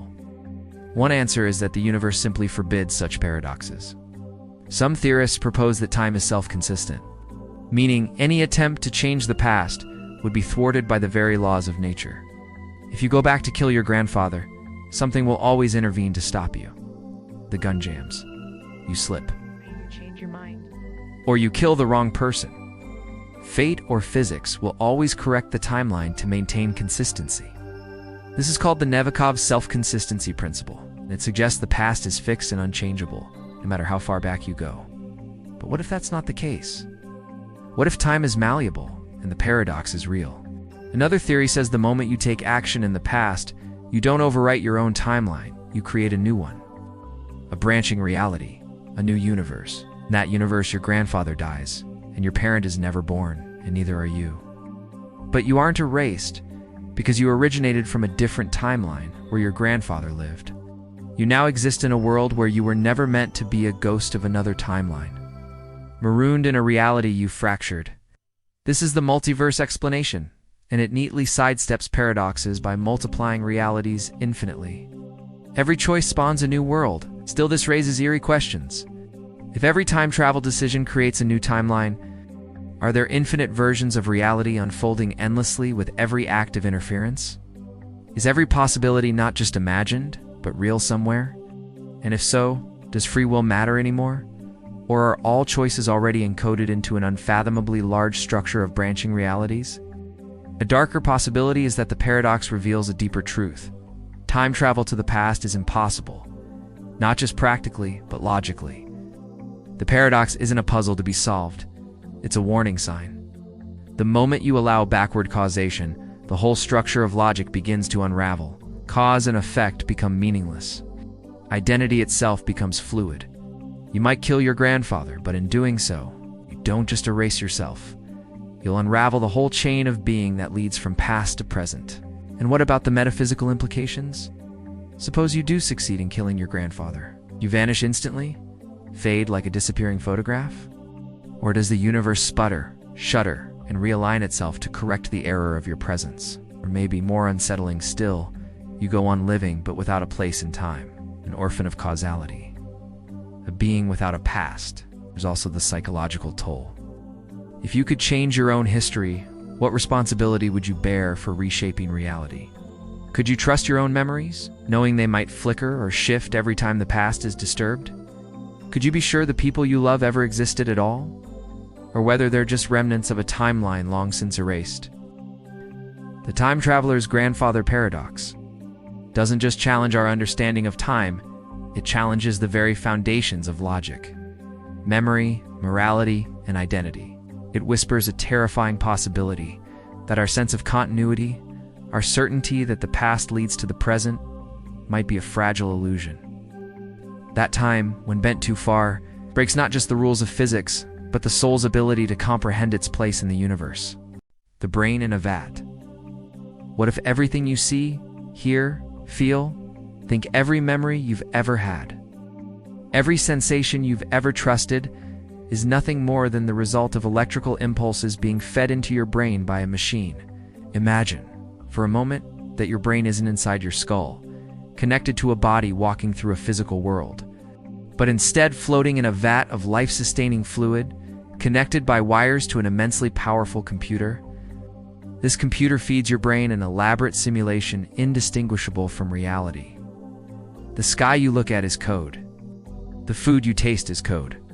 The pain you feel, the joy, the heartbreak, the entire world, it's all just an illusion rendered perfectly for your consciousness, which itself is unaware it's disembodied. This is the brain in a vat hypothesis. It isn't just science fiction, it's a serious philosophical challenge. Its roots go back to Descartes, who famously doubted everything that could be doubted in an attempt to find one undeniable truth. He concluded, "I think, therefore I am." But even Descartes couldn't fully escape the problem. What if there's an evil demon deceiving him, creating the illusion of a world? The modern version replaces demons with computers, but the core question remains unchanged. How do you know the world around you is real? If your brain were truly in a vat, and the simulation was perfect, then you'd have no way of telling. All of your senses, your primary tools for interacting with reality, would be compromised. You'd look at your hand, feel it move, watch sunlight filter through your fingers, and believe everything is normal. But none of it would be real. Your body wouldn't exist. The hand you see would be a projection, the sunlight a calculated trick. This leads to a haunting realization. You cannot prove you read, not a brain in a vat. You can't step outside your mind and compare your experience to some objective reference point. You're locked inside the very system that might be deceiving you.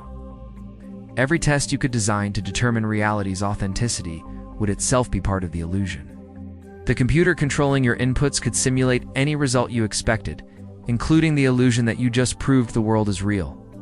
Even worse, every memory you trust could be fabricated. The feeling of having grown up, of learning language, developing friendships, and goals, none of it would require a physical past. Just a brain and a story fed to it. You could have been activated only seconds ago, with all your memories inserted, fully formed, and you'd never know. So what's the point of even asking the question? If it's unprovable either way, does it matter? That depends on how you define meaning. Some argue that it doesn't matter whether the world is simulated or not, as long as it behaves consistently and you can live a life within it. Meaning can still exist.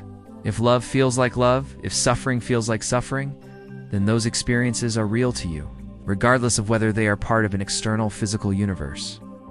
But others see the brain in a vat as a deeply destabilizing thought. It undercuts everything we assume about existence, agency, and truth. It opens the door to radical skepticism. If you can't even be sure you have a body, how can you trust any knowledge? There's also a technological shadow cast by this idea. As virtual reality and neural interfacing become more advanced, the line between simulation and perception is thinning. The brain in a vat might not be a fantasy of distant philosophy, it might be a roadmap. If we can simulate consciousness, feed experiences directly to the brain, create entire lifetimes in software, then what separates us from that scenario right now? What if some future civilization already developed that capability and we are inside one of their simulations? It's the simulation hypothesis in another outfit, but more personal, because in this version, it's not about an entire universe being fake. It's about you being isolated, alone, floating in darkness, plugged into a reality that isn't real, sustained only because some unknown agent or system finds it useful or necessary to keep your mind running. And even that is a guess. So maybe there's no external agent at all. Maybe it's a self-running simulation or a freak accident of consciousness. Maybe you're the only mind that exists anywhere, and this world, this reality, this story, it's all yours, and yours alone, and it ends the moment you stop thinking. The brain in a vat isn't just a skeptical scenario, it's a metaphysical haunting. A whisper that reality might be thinner than it looks, that truth might be out of reach, and that self-awareness may be the only undeniable thing in a universe built on deception. You think, therefore you are, but beyond that, everything else may be up for grabs. Moore's paradox. It's raining, but I don't believe it's raining. At first glance, this statement feels inherently wrong, but it isn't logically contradictory. The first part asserts a fact about the world. The second part asserts something about a belief. There is no direct conflict in terms of truth. Value both could technically be true. It could indeed be raining outside, and someone might genuinely not believe it. Yet when those two thoughts are combined in a single utterance, something shatters. The sentence feels absurd. There's a breakdown not of logic, but of coherence. And that's what makes Moore's paradox so unsettling. You can imagine someone saying it, standing in a field, drenched by rain, hair slick, clothes soaked, eyes squinting against the drizzle, and then calmly stating, "It's raining, but I don't believe it's raining." The moment is jarring. It feels like listening to a broken mind trying to function. Yet this is no contradiction in the classical sense. It's more of a rupture between knowledge and belief, between assertion and self-awareness. The paradox doesn't lie in the truth values of the components. It's raining could be objectively true. I don't believe it's raining. It could also be subjectively accurate. The issue lies in the pragmatics, the act of saying both together. When you assert something like it's raining, you're not just sharing a fact, You're claiming to believe that it is true. That's the unspoken contract behind assertion. So to follow that with, "I don't believe it's raining," undermines the act of asserting itself. The speaker is, in essence, denying the sincerity of their own statement. It's like saying, "Here's a truth I believe to be false," which creates a cognitive dissonance so intense that the entire statement seems to fold in on itself. More's paradox doesn't reveal a flaw in logic, it reveals a flaw in the seamlessness we expect between our thoughts, beliefs, and declarations. Forces you to confront the strange structure of belief itself. What does it mean to believe something? Can you hold a belief and simultaneously deny it? Can you observe a fact and fail to internalize it? It also speaks to a deeper kind of alienation, one between our minds and the world, or even between different parts of our own mind. Imagine someone suffering from a delusion, or recovering from a trauma that makes it hard to trust their senses. They might very well perceive rain, see it, feel it, hear it, but still say, "I don't believe it's raining."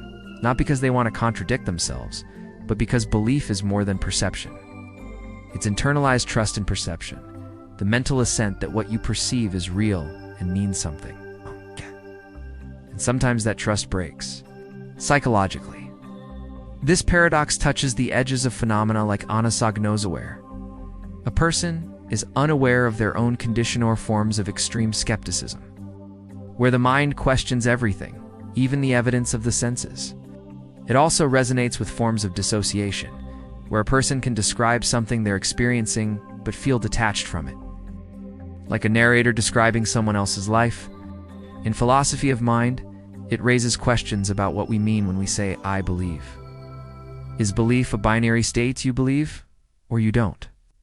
Or is it a spectrum, a hazy threshold where doubt and trust coexist uneasily? Can you speak a truth that your mind refuses to inhabit? And what does it say about the structure of consciousness that it's even possible to entertain that split? There's something profoundly modern about More's paradox. It mirrors the fractured way we sometimes live, saying things we don't fully mean, acting in ways that contradict our inner worlds, believing and disbelieving at once. It's the inner monologue of a fractured self in a complex world. It's raining, but I don't believe it's raining. I see the truth, but I can't bring myself to believe it. I speak the words, but I don't live them. I assert and simultaneously withdraw the assertion. I inhabit a body and a mind that don't quite align. This paradox doesn't just live in abstract thought experiments. It lives in therapy sessions, in philosophical meditations, in moments of personal crisis. It's in the voice of someone trying to convince themselves they're okay when they know they're not. It's in the gap between knowledge and acceptance. So maybe it does make sense, just not logical sense. It makes human sense. It makes sense in the way dreams make sense, or poetry, or heartbreak. It's the kind of sentence that's true in the same way a contradiction can feel true. When you're torn between two impossible choices, it's a mirror of the self at war with itself.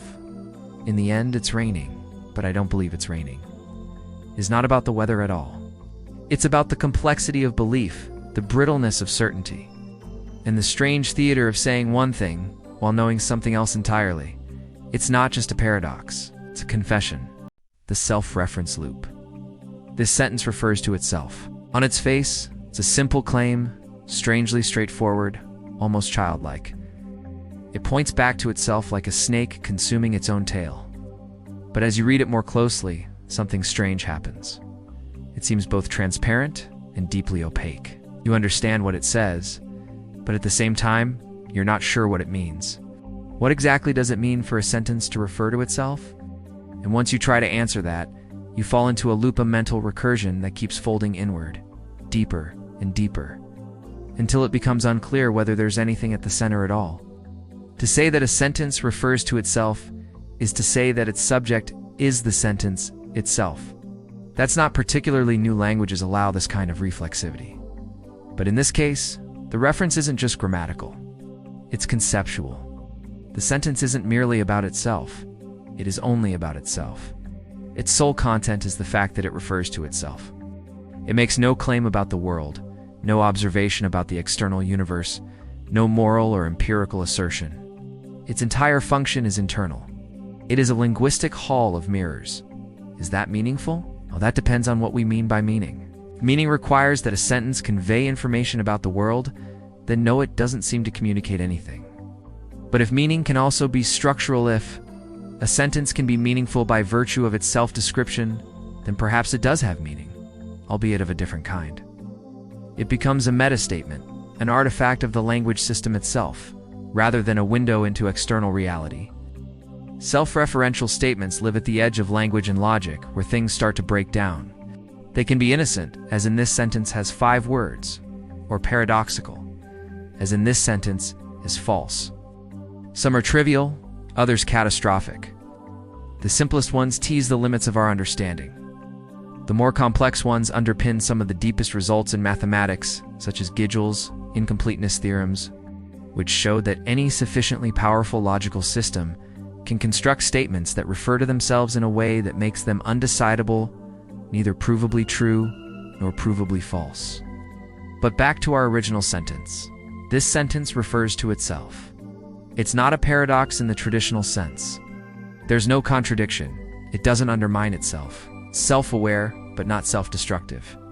In fact, it seems almost tautological. Of course it refers to itself because it says it does. And by saying it does, it fulfills its own content. It is both describing and enacting the same behavior. Like a painting of a painter painting a painting of himself painting. It becomes a closed system.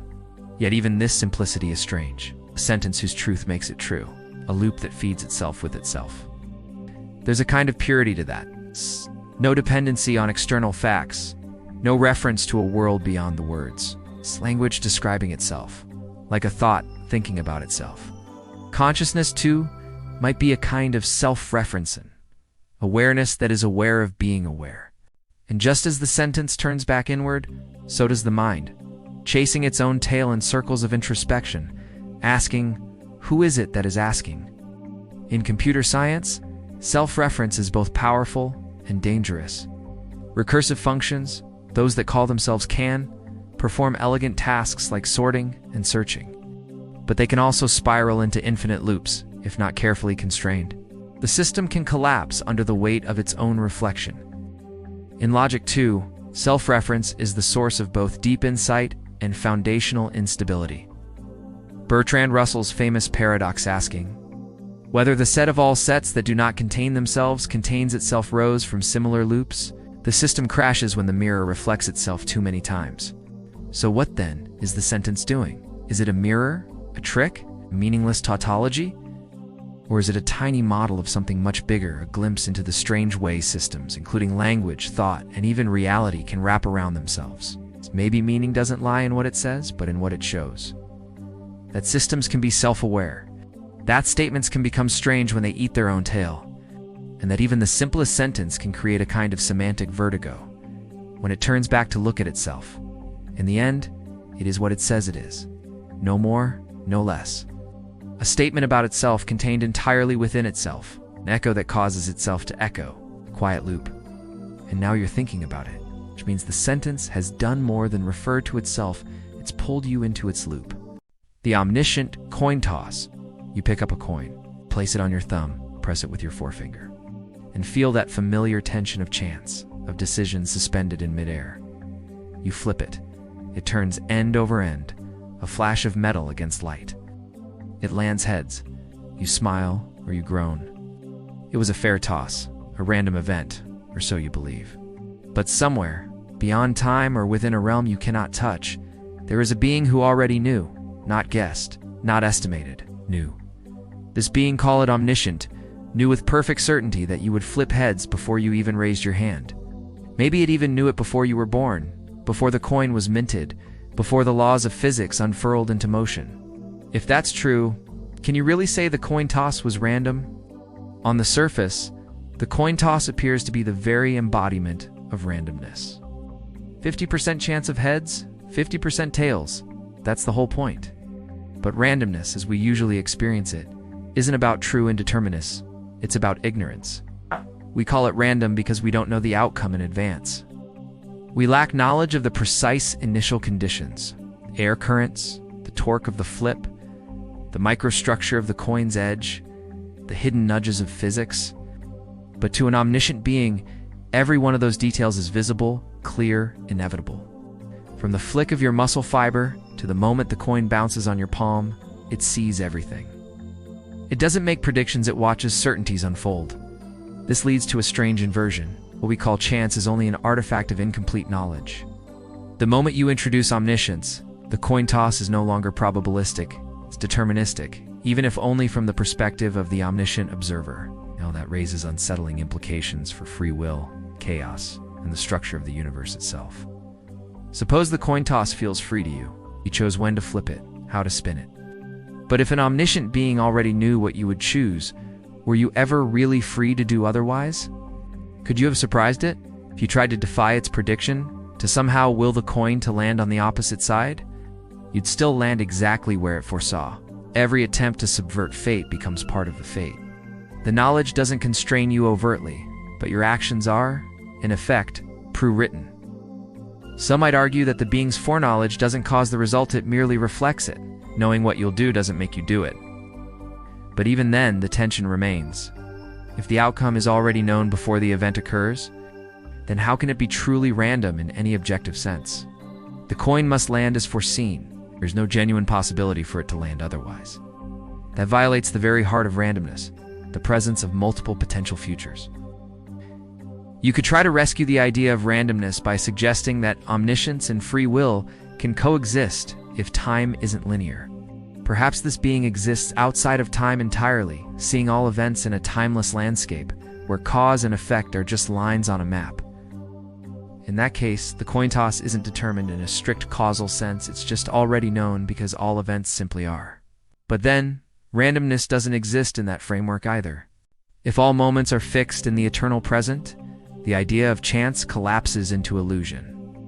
Or consider quantum mechanics, often held up as the last refuge of true randomness.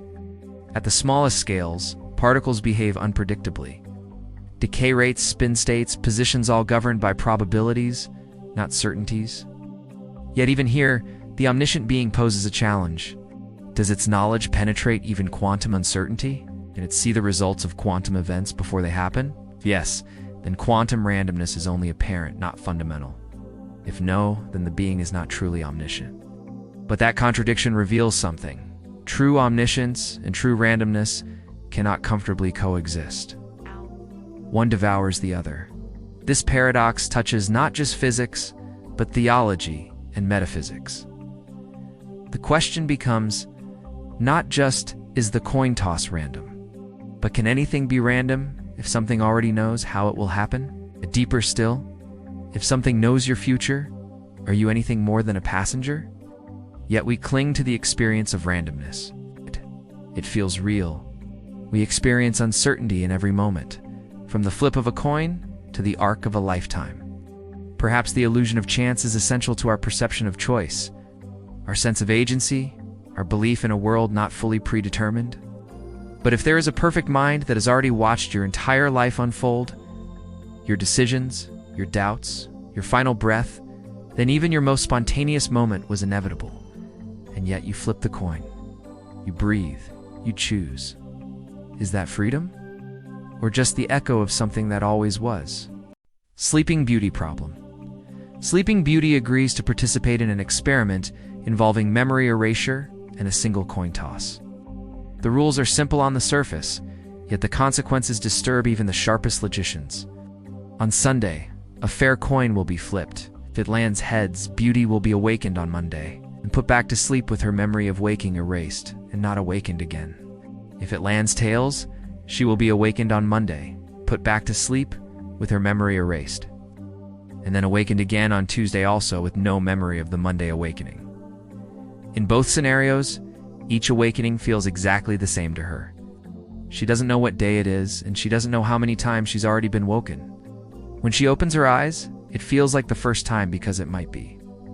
Now, here's the central question. Upon waking up, what is her degree of belief, the probability she should assign that the coin landed heads? At first glance, it seems the answer is simple. The coin was fair, a 50-50th shot. Nothing she experiences upon waking gives her any new information about the coin toss. Her memory was erased, her surroundings are identical each time. Why should she change her mind from what she knew on Sunday? The structure of the experiment warps that logic. Think of it like this. If the coin landed heads, there is only one awakening on Monday. If it landed tails, there are two awakenings, Monday and Tuesday. Beauty can't tell whether it's Monday or Tuesday when she wakes. And crucially, she doesn't even know how many times she's been awake. So in the total set of all possible awakenings, one corresponds to heads and two correspond to tails. This raises a new interpretation. If she's randomly placed in one of these awakenings, doesn't it make more sense to think she's twice as likely to be in one of the tails awakenings than in the single heads one? That's the crux of the dilemma. The halfer position says she should still believe the probability is 1/2. The coin is fair. And waking up doesn't give her any new information about the coin itself. No need to revise her belief. But the thirder position argues that upon waking, Beauty should assign a 1/3 probability to heads and a 2/3 probability to tails. Why? Because if the experiment were run thousands of times, only 1/3 of the total awakenings would occur in the heads world, and 2/3 would happen in the tails world. So if she is randomly inserted into one awakening, tails is more likely. Imagine simulating this experiment 1,000,000 times. On each run, there's either one or two awakenings. Over time, you collect a huge pool of all awakenings that have ever occurred. Statistically, 2/3 of those awakenings are from the tails outcome. If you wake up and don't know which one you're in, the odds favor tails. So, says the thirder, that's the probability she should believe. But the halfer resists. They argue that the extra awakenings in the tails world are a trick of duplication, not evidence. Can't reason based on how often you're duplicated. The probability of the coin flip never changes. It was set on Sunday, before Beauty was even asleep. Waking up gives her no actual new evidence about the outcome. So why should she shift her belief? Yet this assumes that being duplicated, being awakened more often, doesn't affect the rational observer's perspective. That's precisely where the controversy lies, because Beauty has no idea how many awakenings she's experienced, and can't distinguish between them. Each feels equally plausible. And from the perspective of counting experiences rather than outcomes, she's statistically more likely to find herself in a tails world awakening than a heads world one. It gets stranger when you frame it like this. Beauty is not just unsure of the coin's outcome, she's unsure of how many times she has existed. Her self is fragmented across potentially multiple awakenings, all indistinguishable. Probability in this setup isn't just about external events like coin tosses. It becomes a matter of self-location. What does it mean to be this version of yourself in this moment, given that other versions might also exist and be equally unaware? Some thinkers stretch this further into arguments about anthropic reasoning, how to reason under uncertainty about who or what you are. In cosmology, this connects to questions of simulation, multiverses, or cloning. If you're just one among many indistinguishable copies, how should you assign probability to being this one? Sleeping Beauty is a microcosm of that massive philosophical problem, and the paradox deepens when practical decisions enter. Suppose you offer Beauty a bet. She wins $1 if the coin was heads, loses $1 if it was tails. If she takes this bet each time she wakes up, she'll lose more often than she wins because there are more tails awakenings. From a practical perspective, thirders argue it's foolish to believe in 50/50ths odds when you'll be wrong 2/3 of the time. But again, the halfer can retort that this just shows the problem is ill-posed. It confuses evidence with duplication. Waking up tells you nothing about the coin. It just tells you that you're conscious. And in this view, consciousness duplicated isn't new data. There's no consensus. Mathematicians, philosophers, and physicists have all taken sides. Some even argue that both positions are valid depending on how you define your reference. Class, are you measuring possible worlds or possible experiences? You counting outcomes or instances? Sleeping Beauty isn't just a paradox about probability. It's a mirror turned inward, forcing us to question how we interpret uncertainty, identity, and memory. It forces us to define what counts as evidence in a universe where your own existence can be splintered, repeated, and erased without your knowledge. It's not just a riddle about a coin, it's a quiet, looping nightmare about waking up not knowing who you are, where you are, or even how many times you've already lived this moment. The lottery paradox. You walk into a room where 10 million lottery tickets are being sold. You know that only one ticket will win, The rules are clear, transparent, and fair. Each ticket has a 1 in 10 million chance of being the winner. That's a vanishingly small probability, so small that you'd never bet on any one particular ticket. You pick up ticket number 1, and you think to yourself, this one won't win. You pick up ticket number 2. This won't win either. Hey. In fact, for each and every ticket, you feel entirely justified in believing that it will not be the winning ticket. This is where the paradox begins to take root. If you're being rational, then it seems completely appropriate to believe of each individual ticket that it will lose. The probability is against it. Statistically speaking, it's almost certain that a given ticket will not win. And yet, you also believe something else, something equally rational and grounded in fact. One of the tickets must win. That is how lotteries work. One winning ticket among the 10 million is guaranteed. So now you are in a strange place. You hold 10 million beliefs. Ticket number 1 won't win. Ticket number 2 won't win. Ticket number 3 won't win, and so on. Each of those beliefs on its own seems reasonable and justifiable, but taken together, all 10 million beliefs add up to something very different. The belief that no ticket will win. And that belief is absolutely false. You already know that. Someone, somewhere among those 10 million ticket holders, will walk away a winner. So how can it be rational to hold 10 million individually reasonable beliefs if together they form one big unreasonable one? This is the heart of the lottery paradox, the apparent conflict between rational belief in each individual case and the irrationality of the resulting collective belief. Philosophers have wrestled with this contradiction for decades because it digs deep into the nature of logic, probability, and belief itself.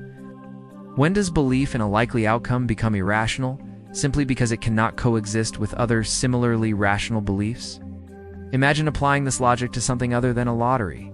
Suppose you are a detective faced with a crowd of 10 million people, one of whom committed a crime. You know that only one is guilty, but for each person, the evidence is weak or entirely absent.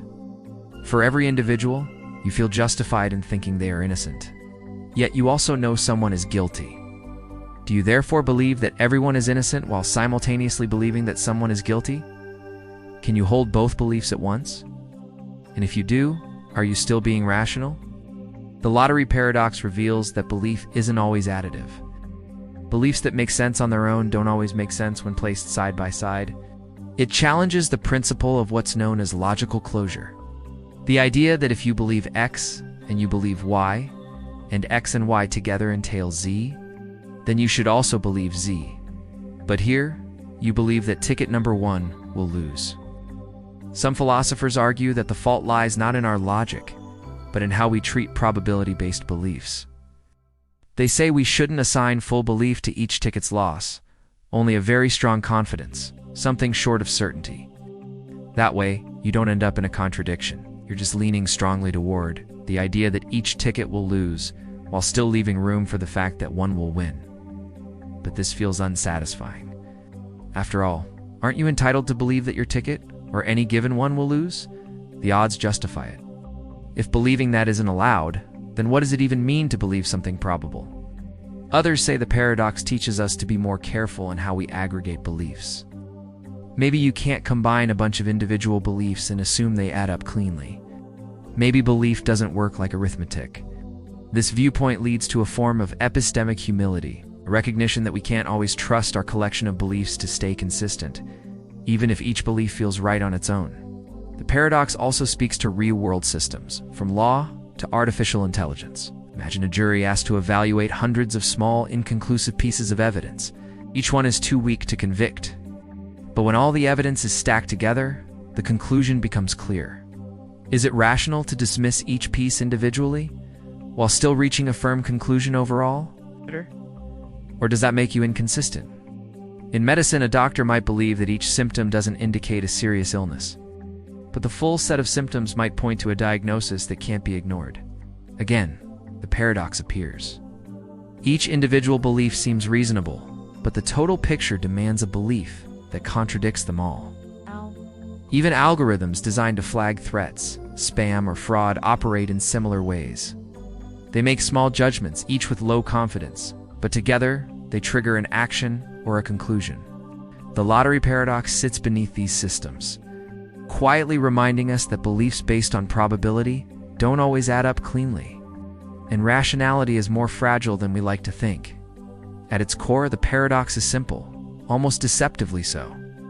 You believe that each ticket will lose. You also believe that one ticket must win.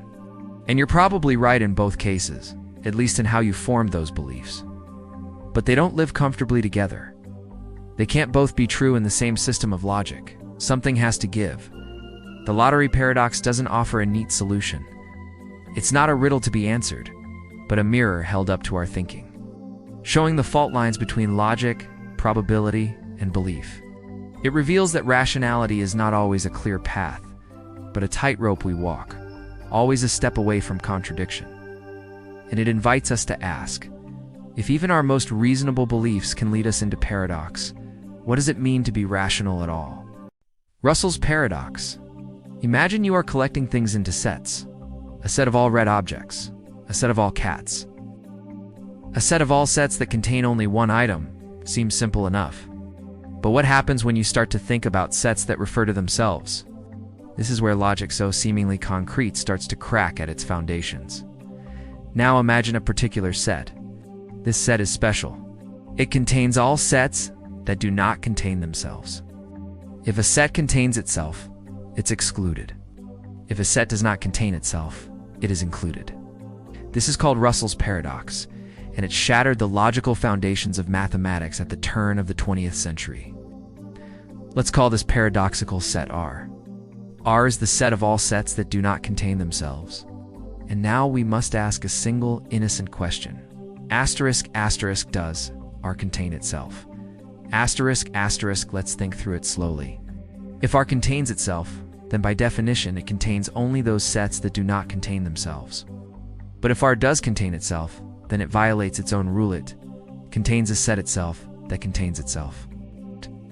But now, if R does not contain itself, then it meets the criteria for inclusion in R.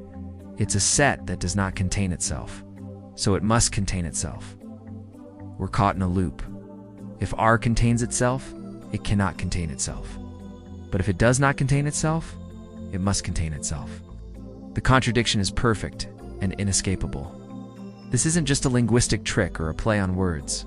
This paradox revealed a deep flaw in the very structure of set theory, which at that time was supposed to be the rock-solid foundation upon which all of mathematics could be built. Before Bertrand Russell introduced this paradox, mathematicians believed that anything you could describe clearly could form a set. The naive set theory approach held that a set could be defined by any rule or property. But Russell's discovery showed that this approach leads directly to contradiction. If the rules allow you to define any set you like, then you can create one that breaks the system entirely. Like a logical black hole, Russell's paradox swallows the framework it emerges from. To grasp how disturbing this was, imagine you've built a flawless, logical house of cards, where everything stacks neatly on everything else geometry. Algebra, calculus all, resting on the idea that sets and numbers are rigorously defined. And then one day, someone shows you that the most basic assumption, what a set even is, leads to a paradox so tight it can be unraveled. The foundations tremble. Russell's paradox is like asking whether the library that contains every library that does not contain itself, contains itself, or a catalog that lists all catalogs that don't list themselves, should it list itself? Or a barber in a town who shaves all and only the men who do not shave themselves, who shaves the barber? These aren't just riddles. They expose the dangerous boundary between self-reference and logic. When something tries to define itself using itself, strange things happen. Loops form, definitions collapse, and paradoxes emerge. The implications were enormous. To resolve this, mathematicians were forced to rebuild the entire edifice of set theory from the ground up. They created more restricted systems like Zermelo-Fraenkel set theory, which introduced strict rules to avoid such paradoxes. These systems prevent the kind of self-referential set Russell described. In them, sets must be built in a hierarchy, layer by layer, where a set cannot contain itself. And certain collections, like the set of all sets, simply aren't allowed to exist. They are too big, too wild, too dangerous to handle. But the haunting thing is, even with these restrictions, the ghost of Russell's paradox lingers. It forced logicians to recognize that not everything that can be clearly stated can be safely included in a logical system. There are boundaries to formalism. You can write down a rule that makes perfect sense, and still, it might unravel the entire system if you're not careful. This paradox also hints at deeper questions about self-reference in general. Think of the liar's paradox. This sentence is false. If it's true, then it must be false. If it's false, then it must be true. That same circular logic shows up again here, but in mathematical form. When a set refers to itself. The result is not just confusion, it's contradiction. Russell's paradox wasn't just a mathematical curiosity, it was a warning. A warning that in any system, mathematical, logical, philosophical, even computational self-reference can be a trapdoor.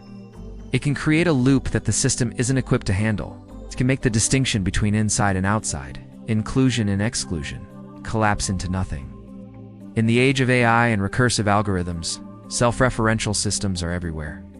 Machines, learning from machines, models, analyzing themselves, software rewriting its own code. Russell's paradox is more relevant than ever, whispering from the shadows. Beware the thing that tries to include itself. Because in trying to contain everything, it might destroy itself. The infinite hotel.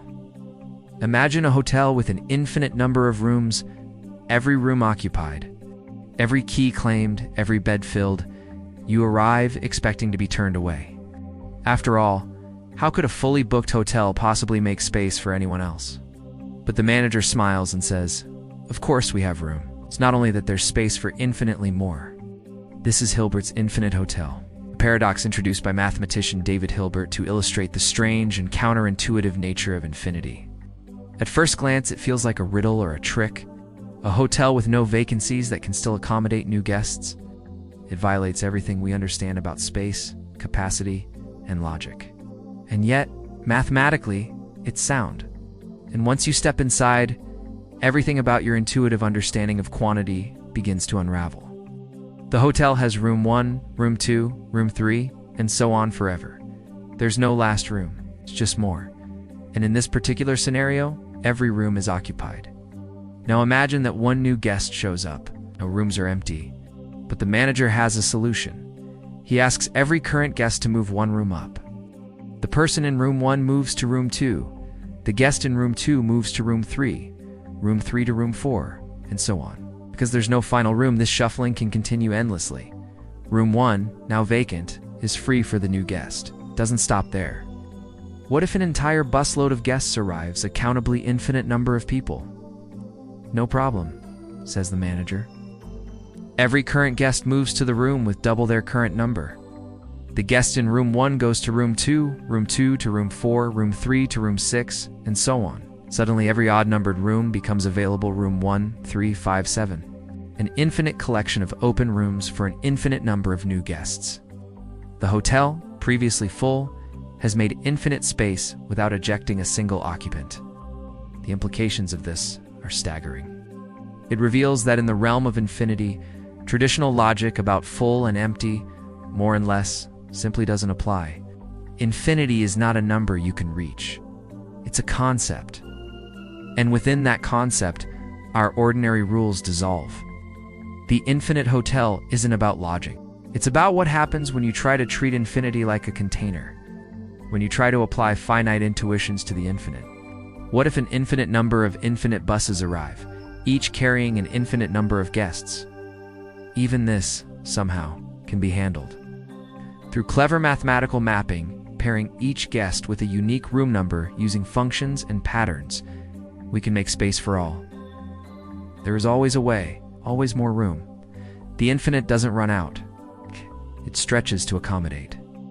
No matter how much you add, it's never full in the way we understand fullness. Because infinity doesn't fill up. It just continues. But there's something more haunting beneath a mathematical puzzle.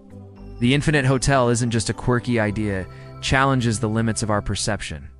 We're used to boundaries. We grow up counting, measuring, dividing. We expect things to end. But infinity doesn't. You can keep adding to it, subtract from it, and it's still the same. Subtract 100 rooms. infinity remains. Add a million more, still infinity. You can't shrink it or expand it using the tools of the finite. It exists in a realm where quantity has no end, and where concepts like more and less begin to blur.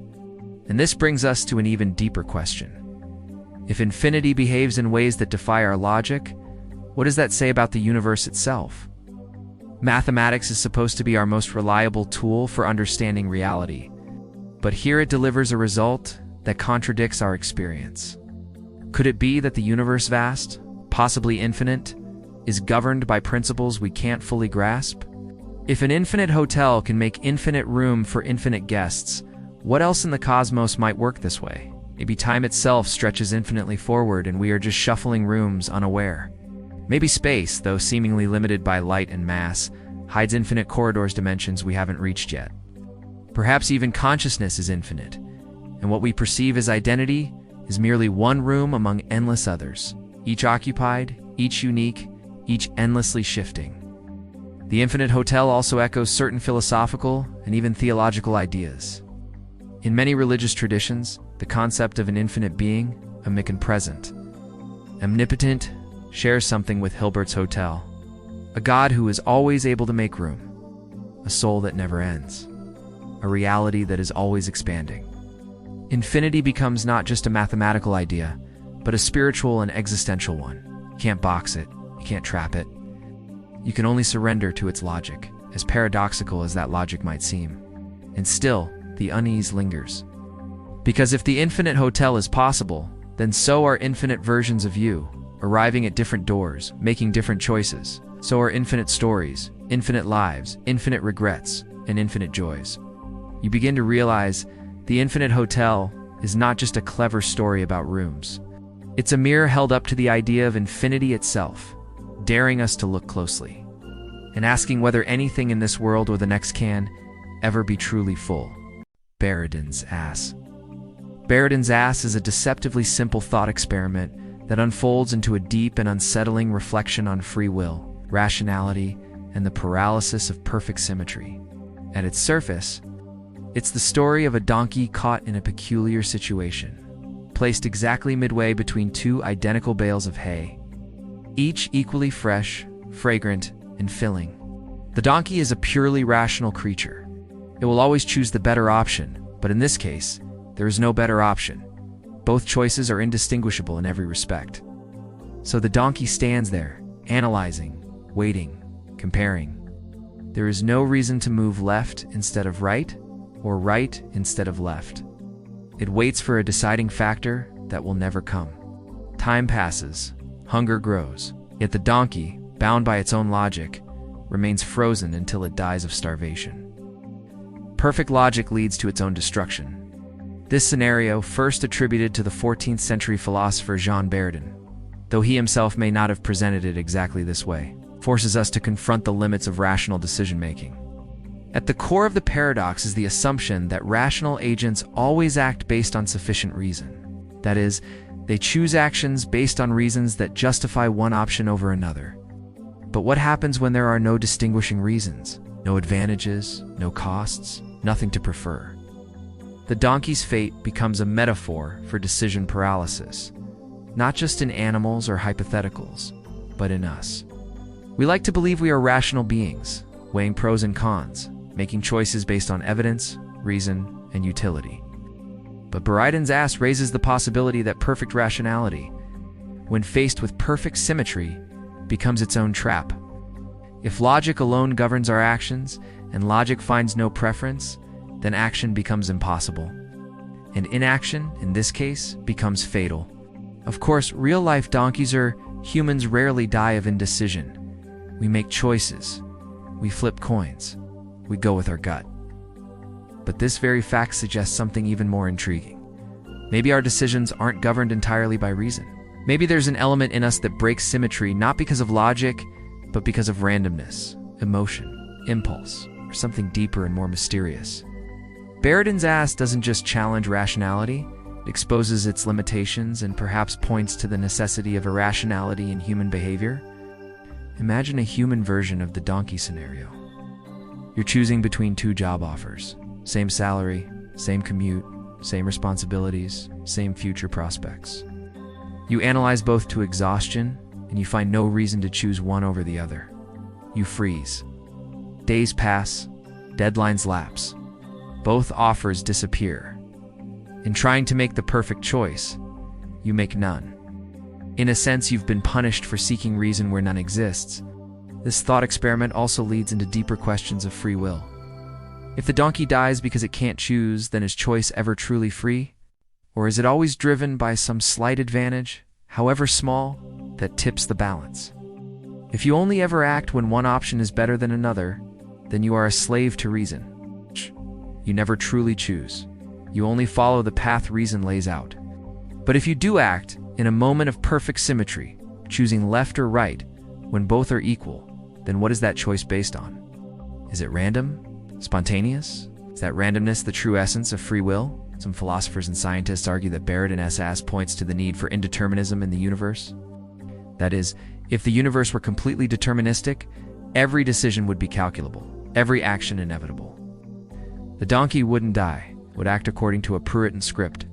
But the paradox suggests that pure determinism can create failure points, moments where the system locks up and crashes because it lacks a rule for breaking ties. In a deterministic world, symmetrical inputs lead to symmetrical outputs. Symmetrical outputs can mean stasis. Perhaps randomness, true randomness, is a necessary ingredient in a functioning universe. A tiebreaker baked into existence itself. This has implications beyond donkeys and bales of hay, computer science. Decision-making algorithms often need tiebreakers to avoid infinite loops. Without randomness or arbitrary preference, systems can freeze. Similarly, in quantum mechanics, the behavior of particles appears to involve inherent randomness events that cannot be predicted, only described probabilistically. Perhaps nature itself must break symmetry randomly to keep moving forward. Bedtime's ass also speaks to the emotional weight of indecision. Anyone who has ever been torn between two equally attractive or equally terrifying choices knows the paralysis it can create. Time stretches, doubt festers. The more we deliberate, the more monstrous the decision becomes. It's not just about logic anymore. It becomes existential. You start to question who you are for not being able to decide, begin to suffer. The donkey, in this reading, is not just a beast caught between bales of hay. Every person stuck in a moment of stasis, craving a reason to move and tormented by the absence of one. This is what makes the paradox so haunting. It's not just a curiosity. It reflects something painfully human. Our need for meaning in our choices and our discomfort when meaning vanishes. We don't just want to act. We want to act for a reason. And when reason fails, we stall. We drift. We suffer. Yet perhaps there's a way out. Maybe the solution to Bedtime's ass is not to become less rational, but to broaden what we consider part of rationality. Maybe choosing randomly isn't a rational response to perfect symmetry. Or maybe we need to accept that part of being human is choosing even when we don't know why. Maybe free will is precisely that ability to choose in the absence of reason. So the donkey stands between the two bales of hay, starving for choice. But we, watching, might realize that the answer was never in the hay. It was always in the act of choosing itself, however absurd, arbitrary, or unknowable it might feel. The bootstrap paradox. The bootstrap paradox is one of the most mind-bending thought experiments in the realm of time travel.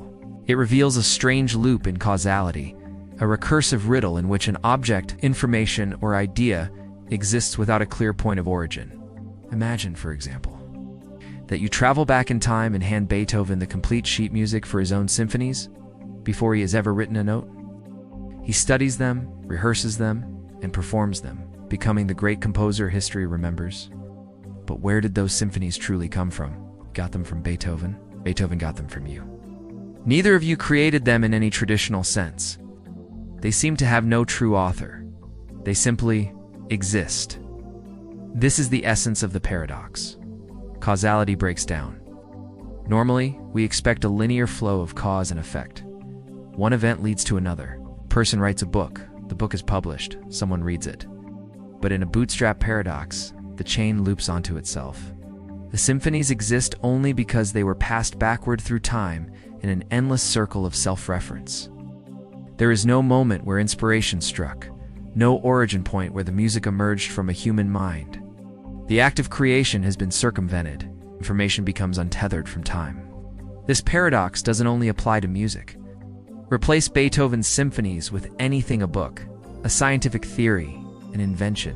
Suppose you travel back to the 1600s and give Newton a modern physics textbook. He studies it, understands it, and becomes known as the father of classical mechanics. Hundreds of years later, you grow up reading Newton's work, find that same textbook, and bring it back in time. Who wrote it? You didn't. Newton didn't. The book becomes a closed loop existing without ever being written. It defies the logic of creation. The name bootstrap comes from the expression pulling oneself up by one's bootstraps. It's an impossible act of self-generation.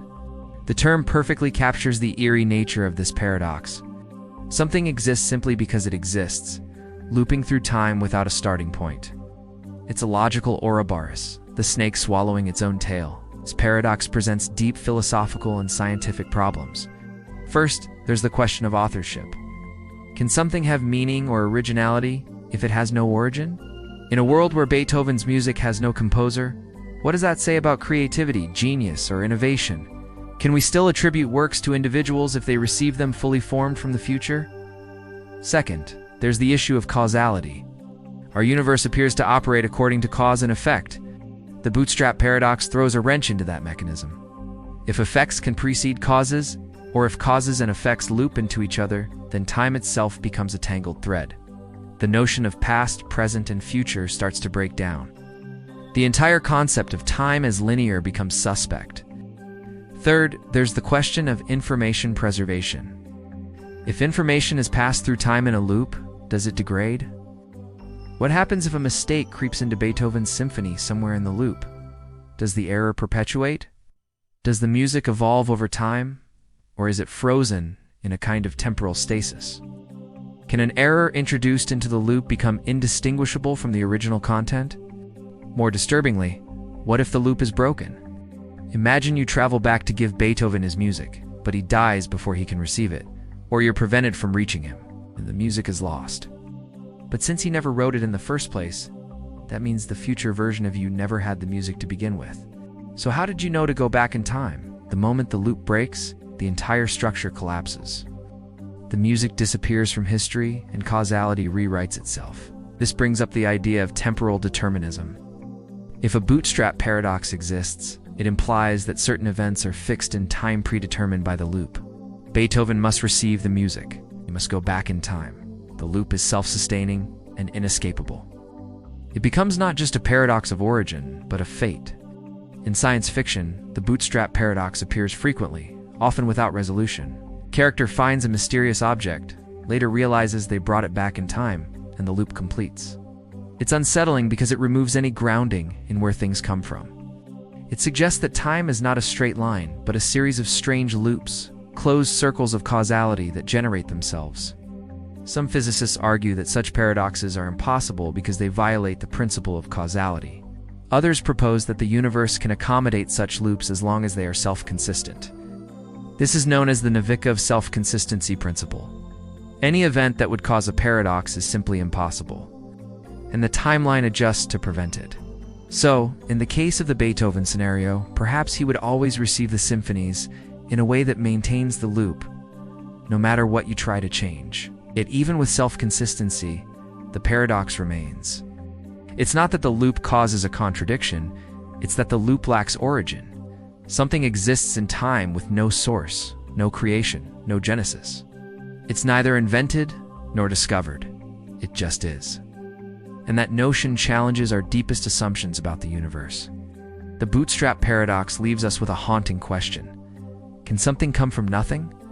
If time is the engine that spins the illusion of creation, and if we ever build a time machine, will we one day become the very source of the ideas, inventions, and identities we thought were original? In a universe with loops, how can we ever be sure where anything truly begins? The simulation hypothesis.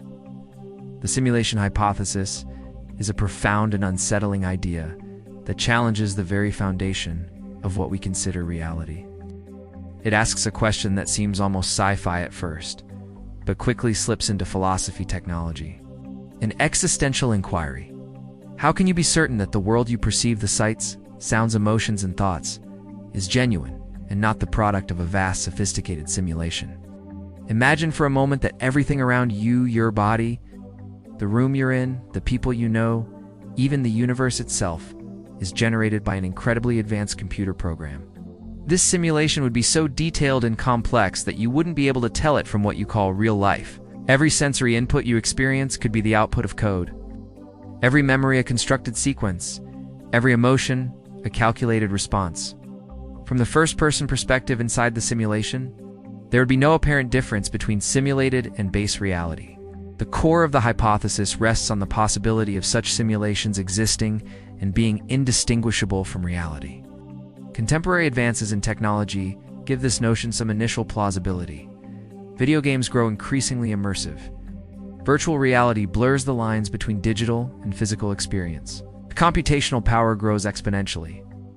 It is conceivable that future civilizations might create simulations of their ancestors or alternate histories with such fidelity that the inhabitants within them would be conscious, self-aware, and convinced of their own reality. Now, if such simulations can exist, the question becomes, how many are there? It seems likely, according to some thinkers, that there could be not just one simulation, but countless nested simulations, or many parallel simulations running simultaneously. If the number of simulated realities vastly outnumbers the one real base reality, then statistically speaking, it is more probable that you are inside a simulation than outside of it. This leads to a dizzying implication. Every certainty you have about the world, the solidity of the chair you sit on, the authenticity of your memories, the laws of physics could be provisional, scripted, or even arbitrary, designed by programmers or intelligences beyond your perception. What you take as the unchanging rules of the universe might be parameters set within a computational model, capable of modification, glitches, or termination at any moment. But how could you ever know? The question is a knock on epistemology, the study of knowledge. How do we know what we know? Usually, we rely on sensory input, consistency, and shared experience. Yet if all of these can be simulated, then none provides a definitive guarantee of realness. It even attempts to detect glitches, anomalies, or inconsistencies in the simulation might be futile if the simulation is sufficiently sophisticated or self-correcting. The simulation hypothesis also invites profound metaphysical questions. If you are a simulated being, do you have a soul, consciousness, or identity that transcends code? Or are you simply emergent phenomena within a complex program? Does free will exist within a deterministic simulation? And what does morality mean if actions, choices, and consequences might be predetermined or governed by unseen architects? Furthermore, the hypothesis blurs the distinction between creator and creation. If your universe is a simulation, then who created it? What is their purpose? Are they benevolent observers, indifferent experimenters, or something else entirely? Does the act of simulation bestow meaning, or does it strip it away? If your world is a program, does that reduce your life to mere lines of code, or is there still room for authenticity and meaning within the construct? This idea also intersects with ancient philosophical skepticism, the brain in a vat scenario, Cartesian doubt, and questions about the reliability of perception all echo the simulation hypothesis in modern garb. It is a 21st century reincarnation of age-old questions. Can we trust our senses? Can we be sure we exist outside our own minds? What is the nature of reality? Yet, despite its unsettling implications, the simulation hypothesis is not necessarily nihilistic. Some argue that even if we are simulated, our experiences, relationships, and emotions remain real to us. Meaning might be self-generated, independent of the substrate that underlies our existence. Consciousness might transcend the material or simulated framework. Others suggest that the hypothesis may be unfalsifiable, beyond the reach of scientific proof or disproof, and therefore more a matter of metaphysical speculation than empirical science. It challenges us to reconsider the limits of knowledge, the scope of technology, and the essence of existence. Ultimately, the simulation hypothesis confronts us with a humbling question. How certain can we be of anything? What is the ground beneath our feet if the very ground itself might be virtual. It invites us to live with uncertainty, to explore the nature of consciousness, and to embrace mystery as an intrinsic part of the human condition. Whether or not we inhabit a simulation, the thought experiment pushes the boundaries of philosophy and science, reminding us that reality may be stranger, deeper, and more elusive than we ever imagined. The Sorites paradox. Imagine a heap of sand, a true, unmistakable mound of tiny grains gathered together, a pile that anyone would agree deserves the word heap. Now remove a single grain. Does it still count as a heap? Of course it does. One grain is nothing. The rest remains indistinguishable from before. So, remove another. Still a heap. And another. Still. And so it goes. One by one, you keep removing grains. Slowly, patiently. You're careful, methodical. At no single step does the transformation seem meaningful. The changes are too small to notice, too subtle to feel. But eventually you're left with just a few grains. Then two, then one, then none. And now you have no heap at all. But here's the paradox. At no point along the way could you have said, with any confidence, this is the moment the heap ceased to be a heap. There was no clear dividing line, no dramatic collapse, no sudden threshold, just a smooth, unbroken chain of minor changes, each indistinguishable from the last. Yet somehow, through this slow erosion, you crossed from definitely a heap to definitely not a heap. This is the Sorites paradox, named after the Greek word sorites, meaning heap. It's also known as the paradox of the heap, and it's one of the most enduring and slippery problems in philosophy. Because it doesn't just apply to sand, it applies to everything that comes in vague, continuous quantities. When does a person go from being young to old? When does a bald man become bald after losing one hair, or 50, or 500? At what precise moment does a crowd stop being a crowd? When does a series of tiny changes add up to something fundamentally different? The Sorites paradox reveals a kind of crack in language and logic. It exposes how poorly our categorical thinking maps onto the continuous nature of reality. We like clean borders, we like definitions, but the world doesn't always provide them. The heart of the paradox lies in what philosophers call vagueness. Some terms like prime number or triangle have clear binary definitions. Something either qualifies or it doesn't. But others like heap, tall, rich, old, exist in a fog. They have no sharp edges, only gradients, and yet we use them constantly. We rely on them to describe our lives, make decisions, shape laws, express emotions. We categorize based on vague concepts all the time. And usually, it works. But when you press on the boundaries, when you zoom in and examine the edges, the whole system starts to blur. Some have tried to resolve the paradox by drawing arbitrary lines. Perhaps they say there's a specific number of grains that marks the boundary between heap and non-heap. Maybe 100 grains is the minimum for a heap. Below that, it's just a sprinkling. But this approach feels artificial, imposed, not discovered. It doesn't reflect how we actually use language. If you saw a pile with 99 grains, would you truly say that's not a heap? Probably not. And that's the problem. There's no natural cutoff. Our concepts weren't built with precision in mind. They evolved from use, from approximation, from a shared understanding that breaks down under scrutiny. Others have suggested that instead of thinking in binary terms, heap or not, we should accept degrees. There are more heap-like piles and less heap-like ones. Vagueness in this view is a feature, not a flaw. It reflects the world's complexity, but this doesn't solve the underlying dilemma, just shifts the terms. We still don't know when a collection becomes or ceases to be a heap. We've just made peace with not knowing. And then there are those who say, the paradox isn't really about heaps at all. It's about the limits of logic. It's about the failure of classical reasoning in the face of fuzzy concepts. In standard logic, things are either true or false. But in the world of the Sorites, that neat division collapses. Maybe we need a new kind of logic, fuzzy logic, where truth comes in degrees. A statement can be 70% true or 98% true.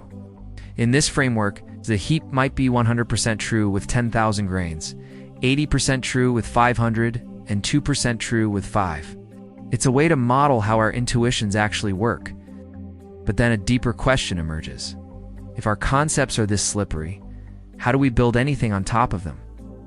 How do we construct meaning, law, science, identity, morality?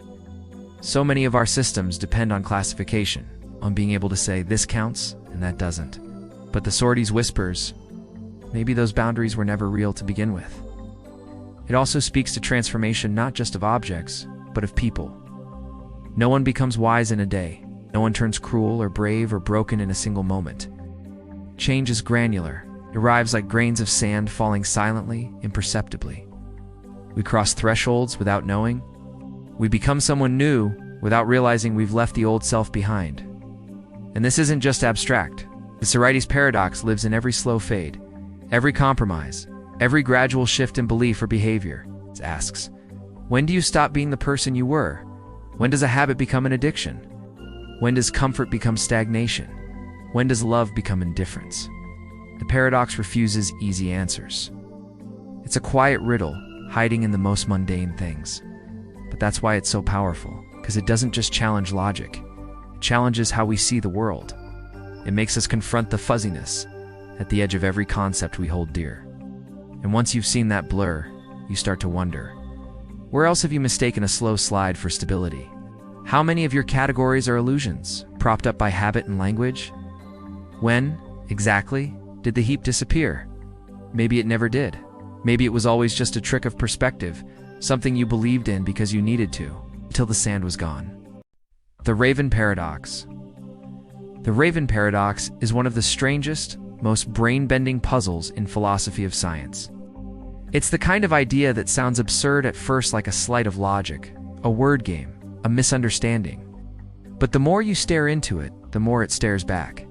Because underneath its absurdity is a genuine gnawing question about how we know what we know, about how confirmation works, about whether observing something unrelated can still, in some twisted way, reinforce a universal truth. It starts with something that seems simple, a general statement about the world. All ravens are black. Now in logic, this is a universal conditional. It means, for every object, if it is a raven, then it is black. Written more formally, for all x, if x is a raven, then x is black. So how do we confirm this statement? We look at ravens. Each time we see a raven and observe that it is black, we gather a bit more evidence supporting the hypothesis. One black raven, then another, then 10, then 1,000. Each one strengthens our belief that the general rule holds. Nothing controversial there, but here's where things start to twist. The contrapositive of a conditional statement is logically equivalent to the original. That means, if all ravens are black is logically the same as saying if something is not black, then it is not a raven. Both statements must be true or false together. They rise and fall as one.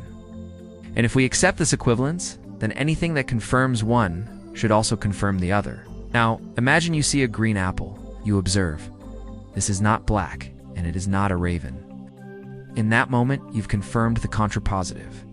You've found an example of a non-black thing that is not a raven. Therefore, you've confirmed that if something is not black, then it is not a raven.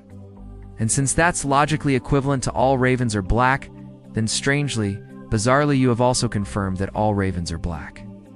The green apple supports the blackness of ravens, and suddenly your brain starts to overheat. How could that possibly make sense? You didn't even look at a raven. You looked at fruit. You looked at something utterly unrelated. But because of a logical structure and how we define truth, it counts at least formally as a piece of supporting evidence. This is the heart of the Raven Paradox, first proposed by Carl Hempel in the 1940s. It's not just a curiosity. It slices deep into how inductive reasoning works, how we gather evidence, how we interpret it, and whether logic aligns with intuition. Because the paradox highlights a fundamental crack between two things: logical structure and empirical relevance. Formally, a green apple supports the hypothesis, but intuitively it feels wrong. It feels absurd. In fact, if we were serious about this kind of confirmation, we'd be better off looking at trash heaps, sunsets, puddles, sand dunes, anything that isn't a raven. Every non-black non-raven would become a tiny cheerleader for the hypothesis that all ravens are black. But of course, that's not how science works. We know, practically, that the best evidence for a general statement like all ravens are black is found in ravens themselves. We're looking for potential counterexamples. A white raven would falsify the claim instantly. And each black raven that we find, without exception, strengthens it. Observing non-black things that are not ravens dosand, T, carry the same weight not because they are in T logically relevant, but because they're so overwhelmingly common that they dilute the signal. Their capacity to meaningfully confirm anything is close to zero, practically speaking. So the Raven paradox forces a difficult question. What counts as confirmation? Is all confirmation equal? Or do some observations count more than others? Should we follow strict logic where any supporting case A than a green apple has value? Or should we weight observations based on their relevance, their proximity to the hypothesis? It also exposes a tension in scientific reasoning. Science is built on induction, forming general principles from specific examples. But induction itself is fragile. There's no guarantee that tomorrow's raven won't be albino. Every black raven we observe is evidence, but never proof. And yet we build towering structures of knowledge on top of this shaky foundation. The Raven paradox peels back the layers of this process. It reveals that what seems like clean, common-sense reasoning is actually a dance of subtle logic and shaky probability. That even the act of seeing something and learning from it is messier than we like to admit. And then there's a deeper strangeness. If a green apple confirms that all ravens are black, does that mean destroying the apple would weaken the hypothesis? Is the truth of a universal claim somehow distributed across the countless irrelevant facts of the world? In that light, every non-black, non-raven object becomes a silent partner in a vast network of confirmation. The blackness of ravens is upheld not only by ornithological observation, but by every snowflake, pearl, cloud, and chalkboard. The world conspires to confirm the logic of language. Or maybe it doesn't. Maybe this paradox simply shows the limits of formal logic in capturing how we actually reason. Maybe it's a signal that our models are incomplete, that evidence is not just a function of logic, but of context, intention, expectation. Maybe the Raven paradox doesn't break the world, but instead points out the cracks that were always there. And once you've seen them, you start to wonder how many other truths are being confirmed by irrelevant things right now, in ways you'll never notice. How many green apples are silently nodding along to universal claims you've never questioned? And if everything is evidence for something, how do you ever know what's really true? Newcomb's paradox. Newcomb's paradox is one of those puzzles that refuses to stay confined to the realm of academic thought experiments. It spills over into philosophy, game theory, artificial intelligence, free will, determinism, and even the nature of causality itself. At first glance, it looks like nothing more than a clever dilemma about whether to choose one box or two. But once you try to truly reason through it, it begins to unravel the way you understand decision-making itself. Here's the setup. You're presented with two boxes, box A and box B. Box A is transparent, and you can see that it contains $1,000. Box B is opaque. You can't see inside it. You are told that box B contains either $0 or $1 million. You are allowed to take either both boxes A and B or just box B. Sounds simple, right? But here's the twist. Before you make your choice, an incredibly advanced AIA near-omniscient predictor has already made a prediction about what you're going to do. It has been trained on you. It has modeled your behaviors, your thoughts, your subconscious habits, perhaps even your genome. And it has a nearly perfect track record. Every time someone has faced this choice, its prediction has been right. The rules are this. Asterisk, if the AI predicted you would take only box B, then it placed $1 million inside. If it predicted you would take both boxes, then it left box B empty. By the time you are standing in front of the boxes, the prediction has already been made, and the contents of box B are already fixed. You can't change them. And yet what you choose now will somehow still seem to determine what's inside. So here you are. You can see the $1,000 in box A. It's a sure thing. But box B might be empty, depending on what the AI predicted. If it predicted you would take both boxes, then taking both gets you just $1,000. But if it predicted you would take only box B, Cat. Then box B has $1 million in its hand. Taking only box B would get you all of it. So what do? It becomes a battle between two seemingly flawless logics. On one hand, there's causal decision theory, you tell yourself. The contents of box B are already determined. Nothing I do now can change what's inside, so I should take both boxes. Maximize my gains. But on the other hand, there's evidential decision theory, it says. Wait, the AI is nearly perfect. If I take both boxes, that means it likely predicted that, and box B is probably empty. But if I take only box B, then the AI likely predicted that as well, and I walk away with $1 million. My choice is evidence of what the AI predicted. Therefore, I should take only box B. And the paradox is this. Each logic is airtight within its own frame, but they contradict each other. Now the paradox begins to spread its roots deeper. Is your decision truly free? If the AI is perfectly accurate, then isn't your sense of agency an illusion? Doesn't it already predict you would stand here, wondering this exact thing? And if so, did you ever really have a choice? Or are you simply enacting a script written by its algorithm? But then again, if your choice is determined if the AI is just reading a deterministic future, then why does it even matter what you do now? Why do you still feel like your decision matters? This is where the philosophy cracks open. Asterisk, does prediction imply causation? Is the AI predicting your choice, or is it in some sense creating it? If the AI's prediction causes you to receive a specific outcome, then your decision is no longer in isolation. It's entangled with the AI's forecast. You begin to think not just about the outcome of your action, but what your action says about what has already occurred. This loops into an even deeper question. Asterisk, is backward causality real? Asterisk, can a prediction in the past shape your behavior in the present? And if your current action is evidence of what must have already been predicted, then isn't causality reversed, at least in some conceptual way? And now you're stuck in a feedback loop. You stand before the boxes, you know the rules, you know the logic, but knowing doesn't help. The AI has already moved. The die has already been cast.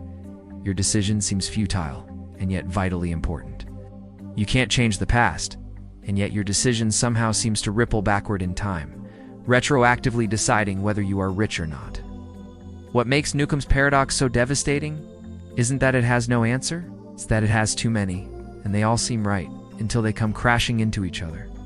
The paradox doesn't just question how we make decisions. It questions what it even means to make one. It dismantles the clean, linear structure of cause and effect. It challenges your belief in independence, in autonomy, in time. It introduces the possibility that our future actions can be embedded in our past, that we are part of a recursive structure we cannot escape. And in a world where AI is growing more predictive, more invasive, more entangled with our daily lives, Newcomb's paradox stops being just a thought experiment. It becomes a question of how much trust we place in machines, how much agency we really have, and whether perfect knowledge of our behavior strips us of freedom, more just shows us how bound we always were. So, do you take one box or two? And does the AI already know what you've chosen? The Blue Eyes puzzle. Imagine a remote island isolated from the world, where 100 people live under one unique and strict rule. If you ever discover you have blue eyes, you must leave the island the next morning at dawn. There are no mirrors, no reflective surfaces, and the inhabitants never speak of eye color. They are perfect logicians, flawless thinkers who never make a mistake in reasoning, and they all know that everyone else is a perfect logician too. No one knows the color of their own eyes. They see everyone else's, but not their own. Then one day, a visitor arrives. This visitor doesn't stay long, but before departing, they make a single statement in front of the entire group. At least one of you has blue eyes, that's all. And just like that, everything changes. Now the people on the island begin thinking. Let's say you're one of them. You see 99 people around you, all with blue eyes. You don't know your own eye color. You think, if I don't have blue eyes, then there are 99 blue-eyed people. Each of them sees 98 others. They'd each be seeing 98 blue-eyed people, and might think they are the only ones who don't have blue eyes. But they don't leave the next morning. None of them do. And this is where it begins. That first day of no one leaving tells you something critical. None of the 99 people, you see, believed themselves to be the only one. Why not? Because you must also have blue eyes. You don't realize it yet. You're still calculating. But they're doing the same. Each of those 99 sees 98 others. If you didn't have blue eyes, then they'd each only see 98 blue-eyed people. In that case, they'd think, if I see 98 and the visitor said at least one, maybe I'm the 99th. But if there are only 98, then they'll all think they are seeing the full count and leave on the 98th day. So if they don't leave after 98 days, then it must be that I am the 99th. But again, that doesn't happen because you're the 100th. So, this chain of logic ripples forward. On the first day, nothing happens. Everyone waits. On the second day, still nothing. But the silence is deafening. Every passing day adds one more layer of reasoning. By the 99th dawn, everyone has confirmed the presence of at least 99 blue-eyed people, and still, no one has left. That's impossible unless there's a 100th. And when they all wake on the 100th day and realize this, they simultaneously understand that they themselves must have blue eyes too. On the morning of the 101st day, all 100 blue-eyed people walk down to the shore and leave together, silently, logically, perfectly. What makes this thought experiment so fascinating, so paradoxical, is that the visitor didn't reveal any new information in the ordinary sense. Every person on the island already saw others with blue eyes. They could count them. They knew that if they had blue eyes, they'd have to leave once they were certain. But that one public statement, at least one of you has blue eyes, didn't provide the fact itself. It publicly acknowledged what was already privately known and made that knowledge common. It changed not what was known, but what was known to be known. This is the delicate machinery of common knowledge. It's a subtle concept. Information isn't just what you know, but what you know that others know, and what others know you know they know, and so on. It's layers upon layers of recursive awareness. The visitor's statement created a shared epistemic ground zero. From that moment, every islander began an internal countdown, not based on what they saw, but based on how they believed others would reason through what they saw. The result is chilling. 100 minds, perfectly rational, individually trapped in uncertainty, suddenly synchronizing over time without a word spoken till they all reach an unavoidable conclusion. If there had been only one person with blue eyes, they would have left the next day. They would see no others in reason, the visitor said. At least one. That must be me. Two blue-eyed people would each see one and wait. When neither leaves the next day, both conclude they must be the second. They leave together on day 2. With 3, it takes 3 days. And with 100, it takes 100. The blue eyes puzzle is more than a logic riddle. It's a meditation on the nature of knowledge, how deeply entangled our certainty is with the minds of others, how logic doesn't live in isolation, but in relationship. It demonstrates that sometimes it's the smallest amount of public acknowledgement can trigger a cascade of understanding that reaches farther than anyone anticipated. It also reveals something unsettling, how long we can live in a state of uncertainty. Waiting, watching, thinking until that one final piece snaps into place, and everything becomes clear. In a world of perfect reasoners, silence is not absence. It's data. And the longer the silence stretches, the louder it speaks. In the end, the blue eyes puzzle is not just about escape from an island. It's about how awareness builds, not from the facts themselves, but from the awareness that others are aware of the same facts. That subtle, recursive recognition is what eventually cracks the puzzle and sets everyone free. The Monty Hall problem. Imagine you're on a game show, presented with 3 closed doors. Behind one of them is a brand new car, the grand prize. Behind the other 2 goats. You pick one door, let's say door number 1. The host, Monty Hall, who knows what's behind all the doors, miles and walks over to door number 3. He opens it to reveal a goat. Then he turns to you and asks the famous question, do you want to stick with your choice or switch to door number 2? It feels like a coin toss now, doesn't it? 2 doors, 1 prize. Many instinctively believe the odds are now 50-50ths, that staying or switching doesn't matter, but they're wrong. Counterintuitively, you double your chances of winning if you switch. The odds aren't even. They're 1 in 3 if you stay, but 2 in 3 if you switch. This is the Monty Hall problem. It's one of the most famously misunderstood puzzles in probability and decision theory. Its solution is mathematically simple, but psychologically disturbing. It pulls apart the veil between what we feel is rational and what actually is. Let's go back to the beginning. When you pick door number 1, there's a 1 in 3 chance the car is behind that door. That means there's a 2 in 3 chance it's behind one of the other 2 doors. Crucially, Monty knows where the car is, and he always opens a door with a goat. When he opens door number 3, he's not doing it randomly. He's using insider knowledge to eliminate one losing option, without ever eliminating the possibility that the car lies elsewhere. This is where the illusion happens. Because Monty opens a door after you've made your pick, your original odds don't change. You still only had a 1 in 3 shot of picking the car on your first guess. But now the 2 in 3 probability, originally spread across 2 doors, collapses onto the remaining unopened 1 door number 2. Monty has filtered out one wrong option for you. It's not a 50-50th decision. It's a rigged advantage if you switch. And yet, in countless trials, people resist switching. When this problem is posed as a puzzle, people dig in. They argue. They feel betrayed by the numbers. This happens because we tend to think in static terms. Once Monty opens a door, our brains reset the scene. 2 doors, 1 prize, no history. But the history matters. The initial choice, Monty's guaranteed goat reveal. The probability redistribution, they all play a role. It gets stranger. When this scenario is played out in real life or in computer simulations, switching consistently results in a win 2 out of 3 times. Mathematically, it's airtight. But emotionally, it feels like gambling. There's something about going against your first instinct that feels like betrayal. People often think, if I switch and I lose, I'll regret it more than if I stayed and lost. This is the power of regret aversion. Even when logic says switch, emotion says, what if you give up the right answer?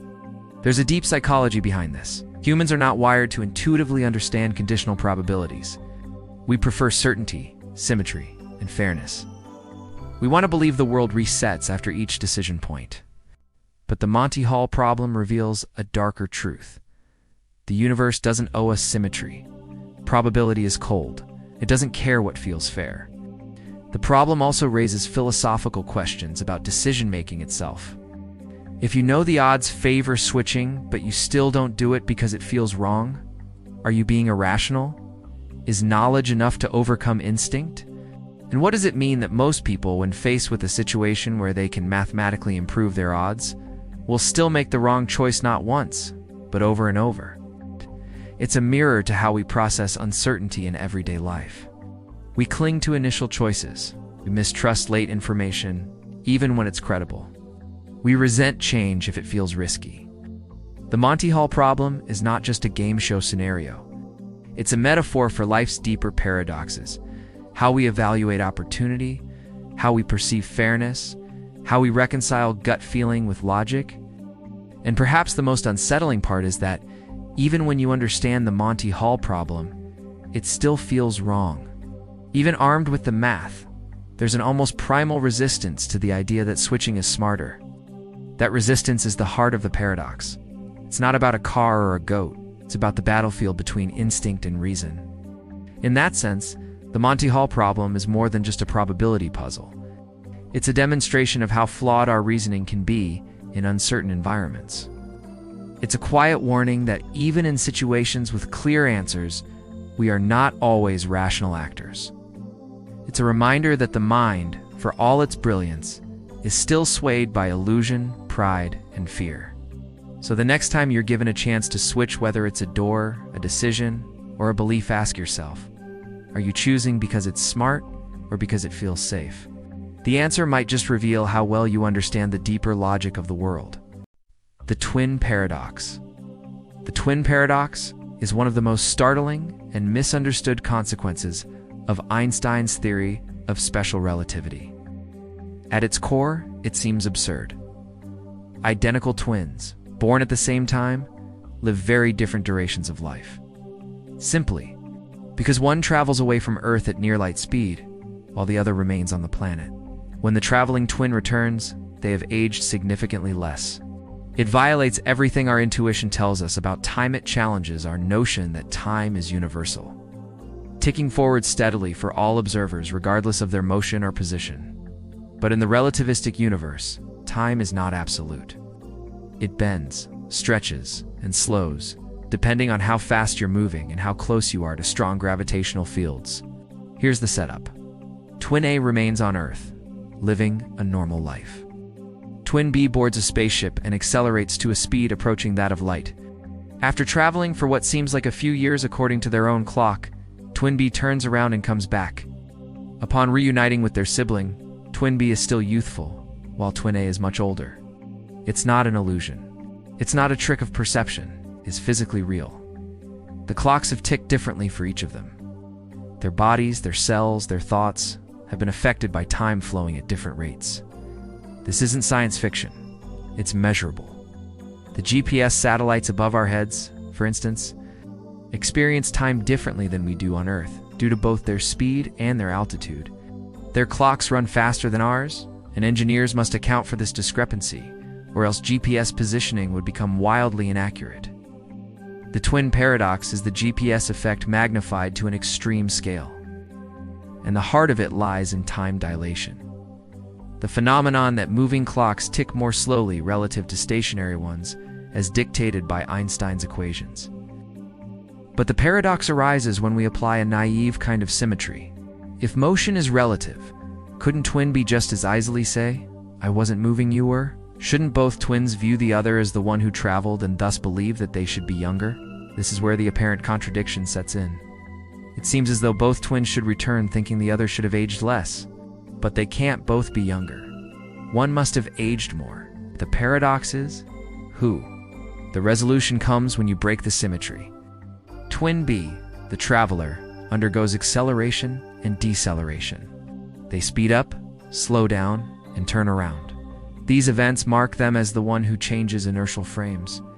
Twin A, by contrast, remains in a single inertial frame, floating along Earth's gravitational field without sudden acceleration. Special relativity only applies strictly within inertial frames, so when Twin B changes direction, they are momentarily in a non-inertial state. That change matters. It injects asymmetry into the situation. When you analyze the journey from a relativistic perspective, the math is consistent. From Earth's point of view, Twin B's clock is ticking slowly the entire time. But even from Twin B's perspective, there's something more subtle. The period during which they turn around, change direction, and head back causes a shift in their frame of reference. They effectively jump forward in their understanding of Twin A's timeline. This jump, though brief, is what allows Twin B to return and find their sibling significantly older without contradiction. But beyond the equations and the frame switching lies something more disturbing. The realization that time is not a shared experience. Two beings can begin in perfect sync and diverge not because of biology or choice, but because of motion. Time, which we tend to think of as universal and unyielding, becomes pliable, relative, personal. This has implications far beyond the thought experiment. It suggests that simultaneity, the idea that two events happen at the same time, is itself a matter of perspective. What one observer sees as happening together, another might see as occurring in sequence. There is no master clock ticking out the universe's moments in unison. Each observer carries their own clock, and the universe respects all of them equally. The twin paradox also invites us to question our assumptions about aging and experience. If time is relative, then so is the pace at which we live. The traveling twin hasn't simply skipped time, they've lived through every second of their journey. It's not suspended animation, it's just that their seconds were longer in the grand cosmic scheme of things. For them, a few years passed. For their sibling, decades may have slipped by. It gets stranger when you imagine taking this to the extreme. If Twin B were to travel fast enough just a hair below the speed of light and continue their journey long enough, they could return to an Earth that has aged centuries or even millennia. Civilizations might rise and fall. Languages might evolve beyond recognition. The world they knew might be gone. And yet they would have only aged a few years. From their perspective, They stepped out for a moment and came back to a completely different planet. The paradox reveals a door to time travel not into the past, but forward irreversibly.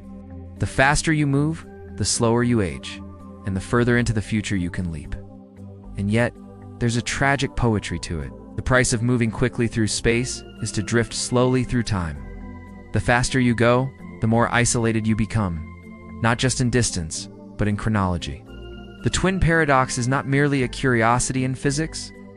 It's a reflection on the human condition, on the relationship between motion, time, and identity. It asks, who are we if our experiences of time can differ so drastically?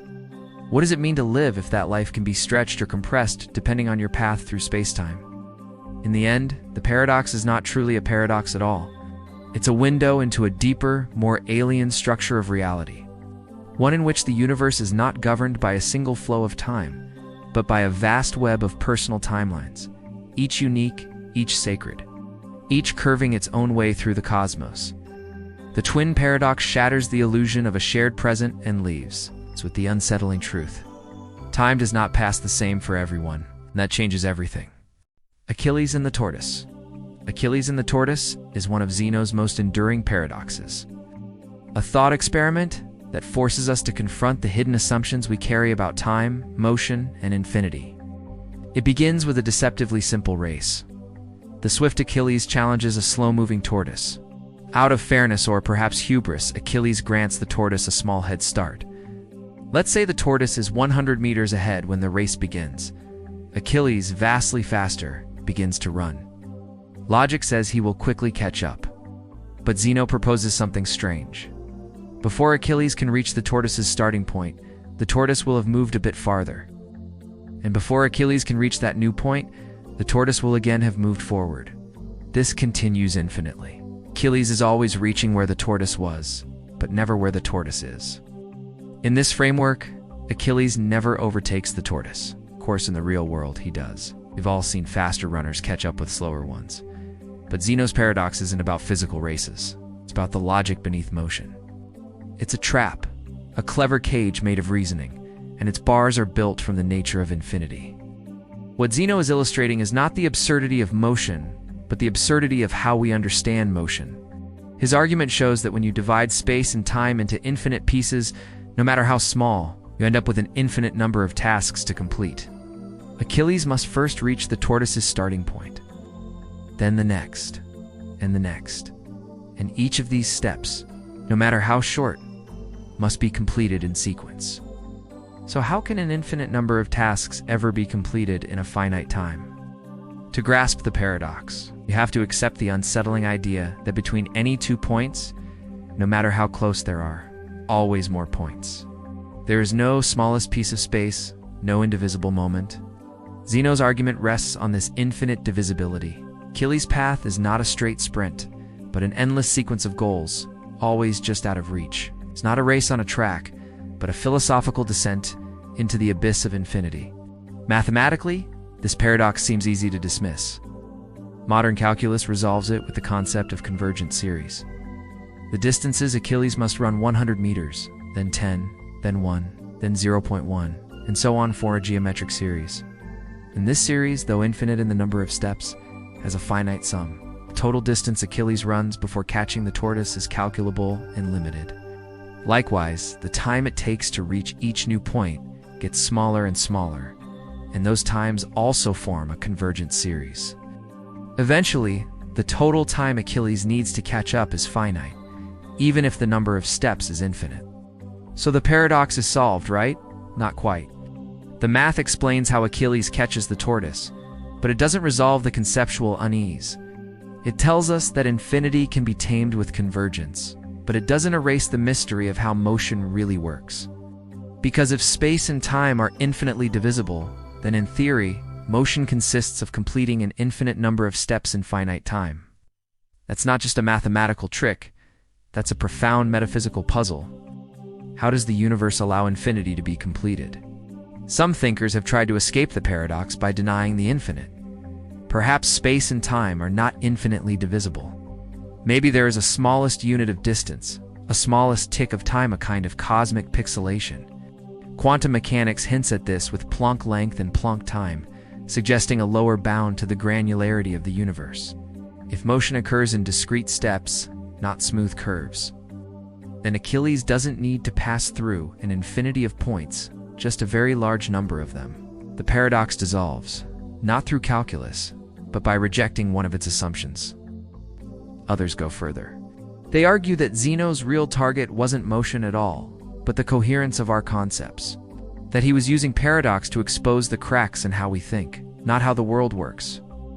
That when we describe motion, we rely on static snapshots, positions in space and time, but motion is not a collection of still frames. It is a becoming, a process, not a point. By treating it as divisible into frozen moments, we kill the very thing we're trying to understand. In this sense, the Achilles and the tortoise paradox is not about who wins the race. It's about the structure of thought. It whispers that our minds, for all their power, might not be equipped to truly grasp the infinite, can model it, approximate it, even work with it in equations. But the moment we try to feel it, to live it, we stumble. We are finite creatures playing with infinite toys. The irony, of course, is that we can resolve the paradox mathematically, but not philosophically. We know Achilles will pass the tortoise. We can measure the time and distance precisely. But the paradox continues to echo because it reveals that knowing a result is not the same as understanding it. It shows that truth can be counterintuitive, and that even the simplest assumptions, like that a fast runner will overtake a slow one, can contain endless depth. So Achilles runs, the tortoise crawls, and we, watching from the sidelines of logic and paradox, realize that sometimes the race is not between two runners, but between certainty and understanding.